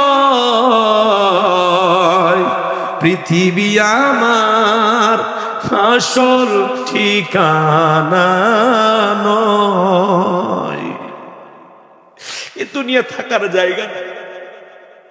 এই প্রাচুর্যের প্রতিযোগিতা, সম্পদ, গাড়ি বাড়ি, টাকা পয়সা আপনাকে আমাকে আল্লাহ থেকে বিমুখ করে রেখেছে, গাফেল করে রেখেছে। মেম্বার চাই চেয়ারম্যান হতে, চেয়ারম্যান চাই এমপি হতে, এমপি চাই মন্ত্রী হতে। এই যে চাহিদা, 10টা গাড়ি আছে, 20টা গাড়ি দরকার, 1 বিঘে জমি 2 বিঘে দরকার, 1 কোটি টাকা আছে 2 কোটি দরকার। এই যে আমাদের চাহিদা, চাহিদার শেষ নাই। এই চাহিদা শেষ হবে কখন? হাত্তা যুরতুমুল মাকাবির। আপনি আমি যেদিন কবরে যাব, এই কবরের মাটি যেদিন আপনার আমার মুখের ভিতরে প্রবেশ করবে, সেদিনই আপনার আমার লোভ লালসা থেমে যাবে। রাগ করেন, এই ভাই, কি কষ্ট হয়, কষ্ট হয়, বিরক্ত হইতেছেন আপনার? বাল তুসিরুনাল হায়াতাদ দুনিয়া ওয়াল আখিরাতু খায়রু ওয়া আবকা। তোমরা দুনিয়ার জীবনকে প্রাধান্য দিচ্ছ, অথচ আখিরাতের জিন্দেগি হলো চিরস্থায়ী। যেই জীবনের শুরু আছে শেষ নাই, সেই জীবনের জন্য নেক আমল করার দরকার আছে না নাই? এইজন্য আল্লাহ বলেন আল্লাযী খালাকাল মাউতা ওয়াল হায়াতা, যিনি সৃষ্টি করেছেন মৃত্যু আর জীবন, লিয়াবলুয়াকুম আইয়ুকুম আহসানু আমালা। আমার আল্লাহ বলেন আমি পরীক্ষা করে দেখব আমলের দিক দিয়ে কার আমল কত বেশি উত্তম, কার আমল কত বেশি সুন্দর। বিশ্বনবী হাদিস শরীফের ভিতরে বলেছেন ক্বালা ক্বালা রাসূলুল্লাহ সাল্লাল্লাহু আলাইহি সাল্লাম ইন্নামাল কুবুরু রাউদাতুম মিন রিয়াদিল জান্নাহ আও হুফরাতুম মিন হুফারিন নার, রাহু তিরমিজি। বিশ্বনবী ডেকে বলেন যে ব্যক্তির আমল ভালো, মৃত্যুর সঙ্গে সঙ্গে আল্লাহ তাআলা তার কবরটাকে জান্নাতের বাগান বানায় দিবেন। বলুন সুবহানাল্লাহ। আও হুফরাতুম মিন হুফারিন নার, যার আমল খারাপ, মৃত্যুর সঙ্গে সঙ্গে তার কবরটা জাহান্নামের আগুনের গর্ত হয়ে যাবে। একবার যদি কারো কবর জাহান্নামের আগুনের গর্ত হয়ে যায়, বাঁচার কিন্তু কোনো উপায় নাই। এ বাজান গো আমার, ওই জাহান্নামের আগুন যদি কারো কলিজায় লেগে যায়, কলিজাটা পুড়ে ছাই হয়ে যাবে। ওই কবর বড় কঠিন জায়গা, কবর কিন্তু জায়গা ভালো নাই। ফামাইয়া আমাল মিসকালা যাররাতিন খায়রান ইয়ারা ওয়া মাইয়া আমাল মিসকালা যাররাতিন শাররান ইয়ারা। বান্দারে তুমি যদি যাররা পরিমাণ অনুপরিমাণে নেক আমল করো, ওইটাও তোমার আমল নামায় লিপিবদ্ধ করা হবে। আর তুমি যদি যাররা পরিমাণ অনুপরিমাণে বদ আমল করো, ওইটাও তোমার আমল নামে লিপিবদ্ধ করা হবে। আর যারা গুনাহে অন্ধকার কবরে যাবে, ওই কবরের ডানের মাটি বামে চলে যাবে, বামের মাটি ডানে চলে যাবে। এমন জোরে সাপ দেবে বাজান, এক পাজরের হাত অন্য পাজরে ঢুকে যাবে। কবরে থাকা অন্ধ ফেরেশতা চোখে দেখে না, কানে শোনে না, হাতুড়িতে আঘাত করবে, দেহটা চূর্ণ বিচূর্ণ হয়ে যাবে। ওই কবরে থাকা বিষাক্ত সাপ একবার যদি সবল মারে, পা থেকে মাথা পর্যন্ত বিষের যন্ত্রণায় দেহটা চলে যাবে, সহ্য করা যাবে না। কবরের যন্ত্রণা বড় ভয়ঙ্কর। মা বোন যারা ওয়াজ শুনতেছেন, মা আপনাদের আমল কম দাম বেশি, 4টে আমলে আপনাদের জন্য 8টা জান্নাতের দরজা খোলা। 1 নাম্বার নামাজ, 2 নাম্বার রোজা, 3 নাম্বার ফরজ পর্দা, 4 নাম্বার হলো স্বামীর খেদমত। মা বোনেরা নামাজ ঠিক মতো পড়তে চায় না। নামাজটা হলো মা বোনদের কাছে সবচাইতে বেশি অলসতার জিনিস। কথা কয় না? জোহর পরে আসরের সময়, আসর পরে মাগরিবের সময়, আর মাগরিবের সময় হাঁসের বাচ্চা গরু ছাগল তুলবার যা শেষ। ঈশার সময় স্টার জলসা জি বাংলা ধ্বংস করছে এই সোনার বাংলা। কথা বলেন ঠিক কিনা? 2 নাম্বার হলো রোজা। রোজার বেলায় মা বোনেরা শক্ত, মাঝে মাঝে স্বামীর সাথে ঝগড়া লাগায়, 3-4 দিন ভাত খায় না, না খায়া থাকে। কথা কয় না কে?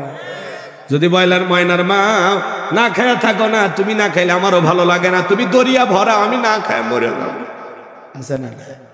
অভিনয়টা খুব জানে কে? মেয়ে মানুষ কি জানে বেশি? খুব অভিনয় জানে।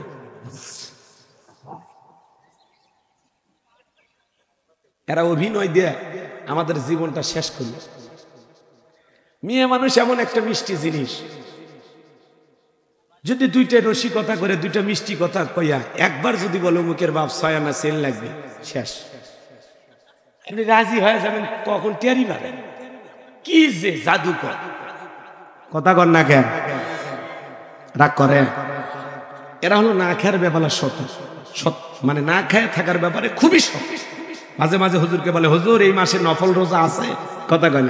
রোজা ছাড়ে না মা বোন, পর্দা করতে চায় না। জানালা পর্দা ঠিক আছে, দরজার পর্দা ঠিক আছে, নিজের শরীরে পর্দা দিতে চায় না।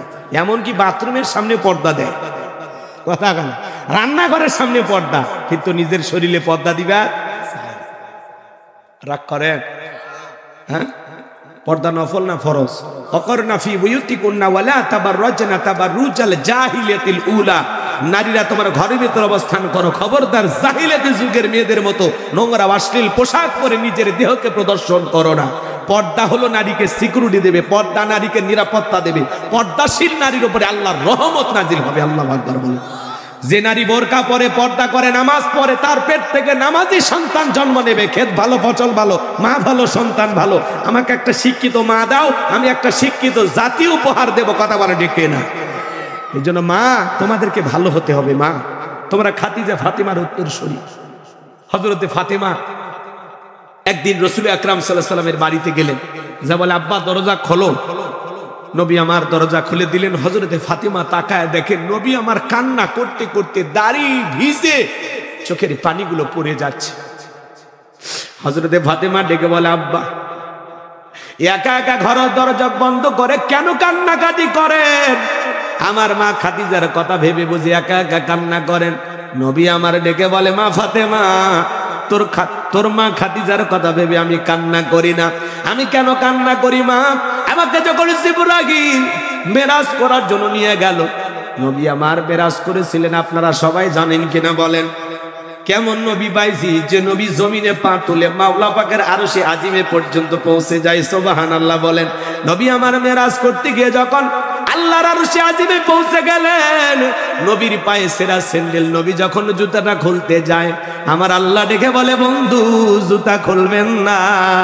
তুর পর্বতে নবী মুসা জুতা পরে উঠতে চায়, আল্লাহ বলে, পয়গম্বর জুতা খোলো, এটা একটা পবিত্র পাহাড়। কথা কয় নাকি? পবিত্র কি পাহাড়। আর নবী, আপনার আমার নবী আরশে আজিমে পৌঁছে জুতা খুলতে চায়, আল্লাহ বলে, নবী গো জুতা খুলবেন না। তাও সেদিন যে জুতাটা রাসূল পরেছিলেন, জুতাটা কি ছিঁড়ে গেছে, ছেঁড়া জুতা পরে আল্লাহর আরশে পৌঁছেছে। সুবহানাল্লাহ, সুবহানাল্লাহ। বাইতুল মুকাদ্দাসে নবী আমার ইমামতি করেছেন। সুবহানাল্লাহ। আল্লাহর পয়গাম্বার, সকল নবীরা হলো মুসল্লি, আর আপনার আমার নবী হলেন ইমাম। সুবহানাল্লাহ। কি নবী! সেরা নবীর সেরা উম্মত। আমলটাও সেরা করা লাগবে, তাহলে না সেরা হবে। কথা কন, রাগ করেন নাকি? নবী আমার ডেকে বলে, মা ফাতেমা, জিবরাইল যখন আমাকে জান্নাতটা ঘুরে ঘুরে দেখাইলো মা, জান্নাত ভ্রমণ করে মনটা এত খুশি হয়ে গেল, জান্নাত দেখে মনটা এতটা ভরে গেল মা, জান্নাত দেখে দিলটা হয়ে গেল খুশি। আল্লাহর কাছে দোয়া করলাম বেশি বেশি আমার গুনাহগার উম্মতেরা যেন হয় জান্নাতবাসী। বলুন সুবহানাল্লাহ। এরপরে যখন জিবরাইল বলে, নবী চলেন চলেন, আপনাকে একটু জাহান্নামটা ঘুরে দেখায়। ও মা, আমাকে যখন জাহান্নামের ভিতরে প্রবেশ করানো হলো মা, আমি তাকায় দেখে পুরুষের চাইতে জাহান্নামের ভিতরে নারীদের সংখ্যায় বেশি। ও মা, আমি তাকায় দেখলাম এক শ্রেণীর নারীদের চুলের মুঠিগুলো আসমানের দিকে তুলে ধরা হয়েছে, পা থেকে মাথা পর্যন্ত জাহান্নামের আগুন দাউ দাউ করে জ্বলতেছে মা। আমি মহিলাদের দিকে একবার তাকাই আর দ্বিতীয়বার তাকাইতে পারলাম না। ওদের চিৎকারে মনে হয় আসমান জমিন ভেঙে পড়বে মা। গরম পানি যেরকম থকবক থকবক করে, জাহান্নামের আগুনে তাদের দেহটা থকবক থকবক করতেছে। আমি একবার তাকাই আর তাকাইতে পারলাম না। ডেকে বললাম, ভাই জিবরাইল, এ সমস্ত নারী কারা? কেন তাদেরকে এইভাবে জাহান্নামের আগুনে জ্বালানো হচ্ছে? জিবরাইল বলে, নবী, এই সমস্ত নারী তো তারা যারা দুনিয়ায় মাথায় কাপড় দিত না, বেপরদায় চলাফেরা করতো, স্বামীর কথা মানত না, এই জন্য তাদেরকে এইভাবে জাহান্নামের আগুনে জ্বালানো হচ্ছে। হযরতে ফাতেমা চোখের পানি ছেড়ে দেয়, কাঁদে, আর দিকে বলে, আব্বা, এই যদি হয় জাহান্নামী নারীদের শাস্তি, এই যদি হয় অপরাধ, আজ থেকে আমি ফাতেমা আরো বেশি করে পর্দার গুরুত্ব বাড়ায়া দেব। ও ঝিনাইদহের মা বোনেরা শুনে যাও মা, মেরাজে নবী নারীদের শাস্তি জাহান্নামের ভয়ঙ্কর বর্ণনা যখন ফাতেমার কাছে বললেন, ফাতেমা বেশি করে পর্দার গুরুত্ব বাড়াইতে চাইলো। মা, তোমরা কি ফাতেমার উত্তরসূরি হতে চাও না? ও মা, তোমরা কি পর্দায় থাকতে চাও না?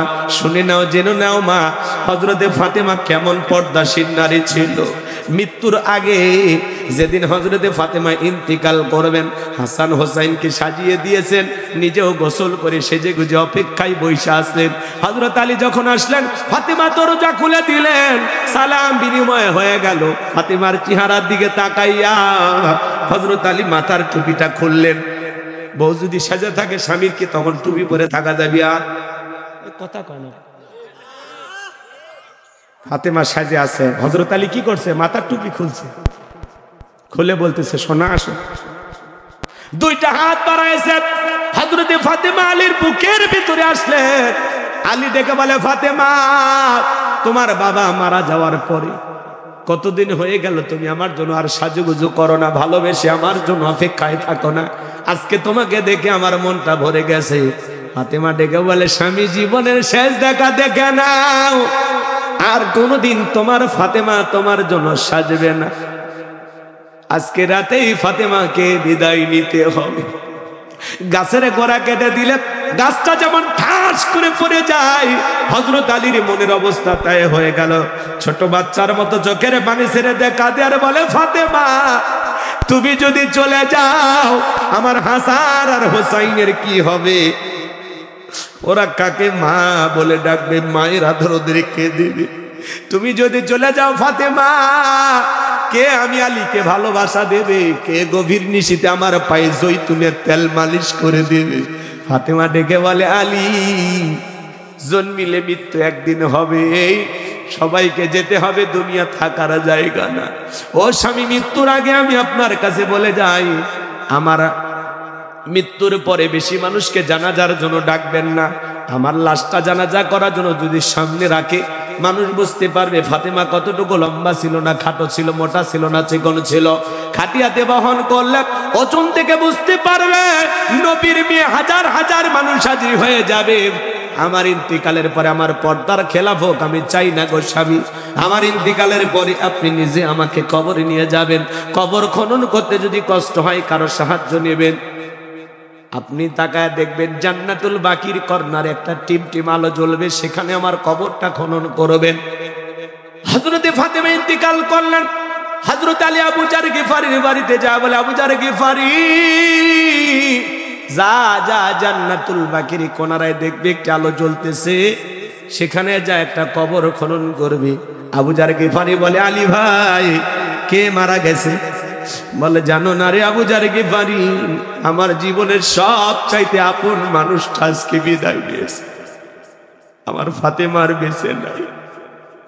আবু জার গিফারি কোদান নিয়ে চলে গেলেন, কবর খনন করতেছেন। আর ডেকে বলে, কবর আজকে তোর ভিতরে এমন একজন নারী আসবে যে হলো জান্নাতি নারীদের সর্দারনি, খবরদার বেয়াদবি করবে না। বিশ্ব নবীর মেয়ে নয়নের পুতনি ফাতেমা আসবে, বেয়াদবি করবে না। হাসান আর হোসাইনের মা আসবে, কবর বেয়াদবি করবে না। শেরে খোদা হযরত আলীর স্ত্রী আসবে, বেয়াদবি করবে না। কবরের জবান খুলে গেল, গাইবে আওয়াজ আসে, ও আবু জার গিফারি, নবীর মেয়ে ফাতেমাকে চিনি না, জান্নাতি নারীদের সর্দারনিকে চিনি না, হাসান হোসাইনের মাকে আমি চিনি না, আলীর স্ত্রীকে আমি চিনি না। আমি কবর, যার আমল ভালো থাকবে আমি কবর তার সাথে ভালো ব্যবহার করব, যার আমল খারাপ হবে আমি কবর তার জন্য ভয়ঙ্কর হয়ে যাব। আমল নিয়ে গেলে কত মানুষ দেখেন না কবরে ঘুমায়, 100-150 বছর পরেও লাশটা যেমন তেমনই আছে, কাফনের কাপড়টাও পর্যন্ত নষ্ট হয় নাই। সুবহানাল্লাহ বলেন। মেডিসিন নিয়ে কবরে ঘুমাইতে হবে, আমলের মেডিসিন। এই মেডিসিন নিয়ে যদি ঘুমাইতে পারেন, আপনার লাশটাও পচবে না, গলবে না। এ বাজান, কত মানুষ দেখেন না নদী ভাঙন এলাকায় লাশটা খুঁজে পাওয়া যায়, যেমন লাশ তেমনই আছে। কয়েকদিন আগে একটি দেশে একটা হাফেজের লাশ পাওয়া গেল বাজান, 10, 15, 20 বছর আগে কবর দেওয়া হয়েছে, পশমেরও এদিক সেদিক হয় নাই, কি সুন্দর তরুতাজা লাশ, কাপড়ের কাপড়ে একটা মাটি পর্যন্ত ভরে নাই। বলেন আল্লাহু আকবার। আবু জার গিফারি অজ্ঞান হয়ে গেল, পাগল পারা দিশেহারা হয়ে গেল। হযরত আলী ফাতেমাকে নিয়ে গেলেন, দাফন করলেন বাজার। মুহূর্তের মধ্যে কবরটা মনে হয় সব পুরাতন কবরে হয়ে গেল। এই জন্য মা ফাতেমা মৃত্যু পর্যন্ত পর্দার কথা চিন্তা করে গেছে। মাই আমনি জান্নাতি নারীদের সর্দারনি হয়নি, মাই আমনি জান্নাতি নারীদের নেত্রী হয়নি। ও মা, তোমরাও খাদিজা ফাতেমার উত্তরসূরি, আয়েশার উত্তরসূরি মা, পায়ে হাত দিয়ে অনুরোধ করি, আমি আপনাদের সন্তানের মতো মা, জীবনে কখনো বেপরদায় চলাফেরা করবেন না মা। এই বেপরদা আপনাকে জাহান্নামে নিয়ে যাবে মা। খবরদার মা, বোরকা ছাড়া বাহিরে যাবেন না। হাত মোজা পা মোজা লাগাবেন, ঢিলা ঢালা বোরকা পরে বাহিরে যাবেন। একটা নারী যদি ঢিলা ঢালা বোরকা পরে, হাত মোজা পা মোজা লাগাই, মনের অজান্তে শ্রদ্ধা সম্মানে মাথাটা নত হয়ে আসে। কোন সম্ভ্রান্ত ভদ্র ফ্যামিলির মেয়ে বোরকা ছাড়া বাহিরে যেতে পারে না। কথা বলেন। আপনার বউ, তাকে পর্দায় রাখার দায়িত্ব কার? আমার বউ। আমি কি চাইবো আমার বউকে অন্য মানুষ দেখুন? আমার বউ, এটা আমার আমানত। আমি আমার বইয়ের ইজ্জতের জিম্মাদার। কথা বলে, আমি আমার বইয়ের ইজ্জতের জিম্মাদার। আমার দায়িত্ব, আমার পবিত্র আমানত আমার বউকে রক্ষা কর। কথা বলেন, বইয়ের পা থেকে মাথা পর্যন্ত আমি দেখব। আমার বইয়ের রূপ সৌন্দর্য লাবণ্য পৃথিবীর কাউকে দেখতে দেব না। তাকে পর্দায় রাখার দায়িত্ব আমার। আমার স্ত্রীর দিকে কেউ যদি বাঁকা চোখে তাকায়, আমি কি তাকে ছেড়ে দেব? এই কথা বলেন, ছেড়ে দেব? তাহলে আপনার স্ত্রীকে বেপরদায় দেখার জন্য আপনি কেন বোরকা ছাড়া আপনার বউকে বাহিরে পাঠাচ্ছেন? কোন নারী যদি জাহান্নামে যায়, 4 জন পুরুষকে টানবে। স্বামী, বাবা, বড় ছেলে, বড় ভাই। সাবধান, সাবধান ও পুরুষ জাতি, সাবধান। এই নারী উম্মতে মুহাম্মাদের জন্য সবচাইতে বড় ফিতনা, সবচাইতে বড় ফিতনা। সাবধান, সাবধান। কারো স্ত্রী যেন বেপরদায় না চলাফেরা করে, কারো মেয়ে যেন বেপরদায় স্কুল কলেজে না যায়। কথা বলে, বউ আপনার, পর্দায় রাখার দায়িত্ব আপনার। আমার ওয়াজ দিয়ে কয়দিন ভালো রাখবেন? আলহামদুলিল্লাহ, আমি দেশের দেশের বাইরেও 2-1টা দেশ আল্লাহ সফর করাইছে। আমি দেখেছি অনেক অন্য দেশের তুলনায় আমার দেশের মা বোনেরা অনেকটাই ভালো, আলহামদুলিল্লাহ। কিন্তু আরো ভালো রাখতে হবে। কথা বলেন না কেন? আরো ভালো রাখতে হবে। অনেক দেশের মেয়েরা তো হাফ প্যান্ট পরে ঘরে, গেঞ্জি পরে, ছোট ছোট পোশাক পরে। কিন্তু আমার দেশের মা বোনেরা আলহামদুলিল্লাহ 3 পিস পরে, শাড়ি পরে, কিন্তু ওই যে এই যে মাঝখানে যে ফাঁকাটা, কথা কন, এটা বের হয়। এই জন্য মা বোনদের বলে যায়, মা খবরদার বেপর্দায় চলাফেরা করবেন। আল্লাহ যেন আমার মা বোনদেরকে পর্দা করা তৌফিক দান করেন। আপনাদের দায়িত্ব আপনাদের স্ত্রী এবং আপনাদের মেয়েদেরকে পর্দায় রাখা। রাখবেন তো ইনশাল্লাহ? কোন কোন স্বামী আছেন, কোন কোন বাবা আছেন, আজ থেকে আপনার স্ত্রী আপনার মেয়েকে পর্দায় রাখবেন ইনশাআল্লাহ। 100% পর্দা। কারা কারা হাত তোলেন তো দেখি। খাস পর্দা করে বউকে নিয়ে ঘুরবেন ইনশাআল্লাহ। আল্লাহ যেন কবুল করেন, জোরে বলুন আমিন। ভাই হলো, এদিক খেয়াল করেন, বউ হলো পার্সোনাল জিনিস, পাবলিসিটি করার জিনিস না। এটা যেন আল্লাহ আমাদের বুঝ দান করেন। আমি অনেক কথা বলার ইচ্ছাও ছিল, আমি নিয়ত করেছিলাম 12:30-1টা পর্যন্ত ওয়াজ করব, এরকম আমার নিয়ত ছিল। কিন্তু যেহেতু আপনারা ওঠা বসা করতেছেন, বাকি কথা আর ওই দিক সেদিক না যায়। 2টা কথা আমার বাকি আছে, একটা কথা বলি। 2টাই যদি বাকি রাখি একেবারে আপনারা কষ্ট পাবেন। একটা বলি অন্তত। আমার মা বোন যারা বসে আছেন, মা আপনাদের কাছে বিনয়ের সহিত অনুরোধ, মা আগামীকাল থেকে আর বেপরদায় চলবেন না। আল্লাহ কবুল করেন। কোন মহিলার যদি বোরকা কিনা টাকা না থাকে, আমাকে বলবেন, আমি বোরকা কিনে দেব। কথা কয় নাকি? রাগ করেন?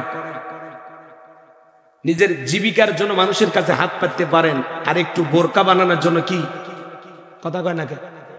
রাগ করেন? এই জন্য আপনার স্ত্রীর এত সৌন্দর্য, এত কিছু, আপনি তার চাহিদা পূরণ করেন। 2-1টা বোরকা কিনে দিলে কি এমন হয়? আল্লাহ যেন বুঝ দান করে। আমরা কি আর অবুঝ থাকবো? এই যে আমি এতক্ষণ আলোচনা করলাম, আপনাদের কি খারাপ লাগছে? কষ্ট পাইছেন আমার কথা? আমি কি এমন কিছু বলেছি যেটা বলে আপনার ক্ষতি হবে? আমি তো আপনাকে নিয়ে জান্নাতে যেতে চাই। কথা বলেন না কেন? আপনার পরিবারের সবাইকে নিয়ে আপনি জান্নাতে যান, আমার তো এটাই চাওয়া। কথা বলেন না কেন? জান্নাতে একা আমি যাব না তো ভাই, তোমাকেও জান্নাতি দলে নিতে চাই। জান্নাতে একা আমি যাব না তো ভাই, তোমাকেও জান্নাতি দলে নিতে চাই। আল্লাহ কবুল করে। আল্লাহ যেন আমাদের সবাইকে একই জান্নাতে কবুল করে। জোরে বলেন আমিন। এই বাংলাদেশের মানুষ না আমরা, তো মিলেমিশে যেন আল্লাহ একটা জান্নাতে থাকার ব্যবস্থা করে দেয়। তাহলে দেখা হবে, আনন্দ হবে, কথা হবে। আল্লাহ কবুল করেন। এই যে চাচা, এই যে চাচা, চাচার কি চাচি মিস কল দিছে নাকি? ঠিক আছে, যান, সমস্যা নেই। যদি পারেন আমার গাড়ি ড্রাইভারের কাছ থেকে আমার একটা লেখা বই সংগ্রহ করবেন, 50 টাকা হাত দিয়ে। আর এই মাহফিলে আমার সবচেয়ে বেশি ভালো লাগছে কালেকশন মুক্ত মাহফিল।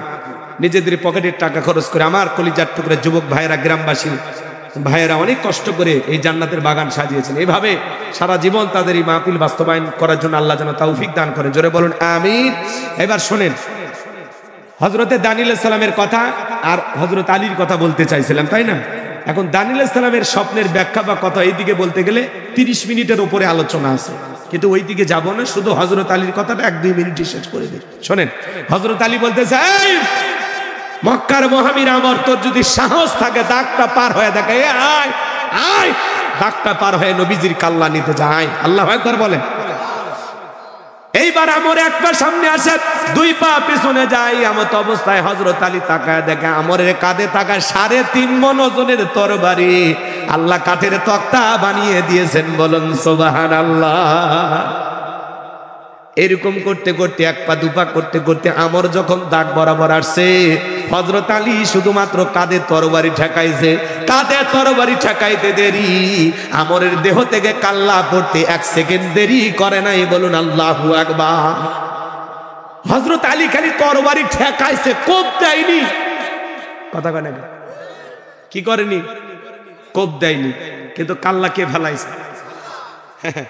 হযরত আলী তরবারি নিয়ে রাসূল আকরাম সাল্লাল্লাহু আলাইহি ওয়াসাল্লামের কাছে দৌড়ে যা বলে, নবী আমি কিন্তু মারিনি। আবার রাসূল বলে, চুপ করো আলী, চুপ করো, কথা বলো না, কি হইছে হইছে, চুপ কর। এই শোনো ভাইরা আমার, এই জায়গায় পরিষ্কার হয়ে যায় আমার নাম আল্লাহ। এদিকে খেয়াল করে, আমার আল্লাহর নাম কি? আল্লাহ। যারা দিতে চায় আল্লাহ এবং রসুলের সাথে পাল্লা, আমার আল্লাহ রাখবে না তাদের ঘরের কাল্লা। চিৎকার মেরে বলেন সুবহানাল্লাহ। আমার আল্লাহ ডেকে বলে, আমার নাম আল্লাহ, যারা দিতে চায় আমি এবং আমার রসুলের সাথে পাল্লা, আমি রাখবো না তাদের ঘরের কাল্লা। চিৎকার মেরে বলেন সুবহানাল্লাহ। আল্লাহর সাথে পাল্লা দিয়ে কোনো জালেম টিকতে পারে না। নমরুদ ফিরাউন যেমন টিকতে পারে নাই, আবু জেহেল যেমন টিকতে পারে নাই, আজও পৃথিবীর জমিনে যারা মুসলমানের রক্ত নিয়ে খেলা করে, ওই জালেমদেরও জায়গা পৃথিবীর জমিনে হবে না, হবে না, হবে না। জালেমদের শেষ পরিণতি হলো পরাজয়। কথা বলে ঠিক কি না? সেই পরাজয় আনার জন্য যদি কখনো ডাক আসে, প্রয়োজনে বিবির কাছ থেকে বিদায় নিয়ে, সন্তানদের কাছ থেকে বিদায় নিয়ে, মাথায় কাফনের কাপড় বেঁধে আল্লাহর এই জমিনে আল্লাহর দ্বীনকে প্রতিষ্ঠিত করার জন্য, কোরআনের রাজ কায়েম করার জন্য কারা কারা বুকের তাজা রক্ত দিতে রাজি, শেষবারের মতো তুই হাত তুলে আল্লাহকে দেখা।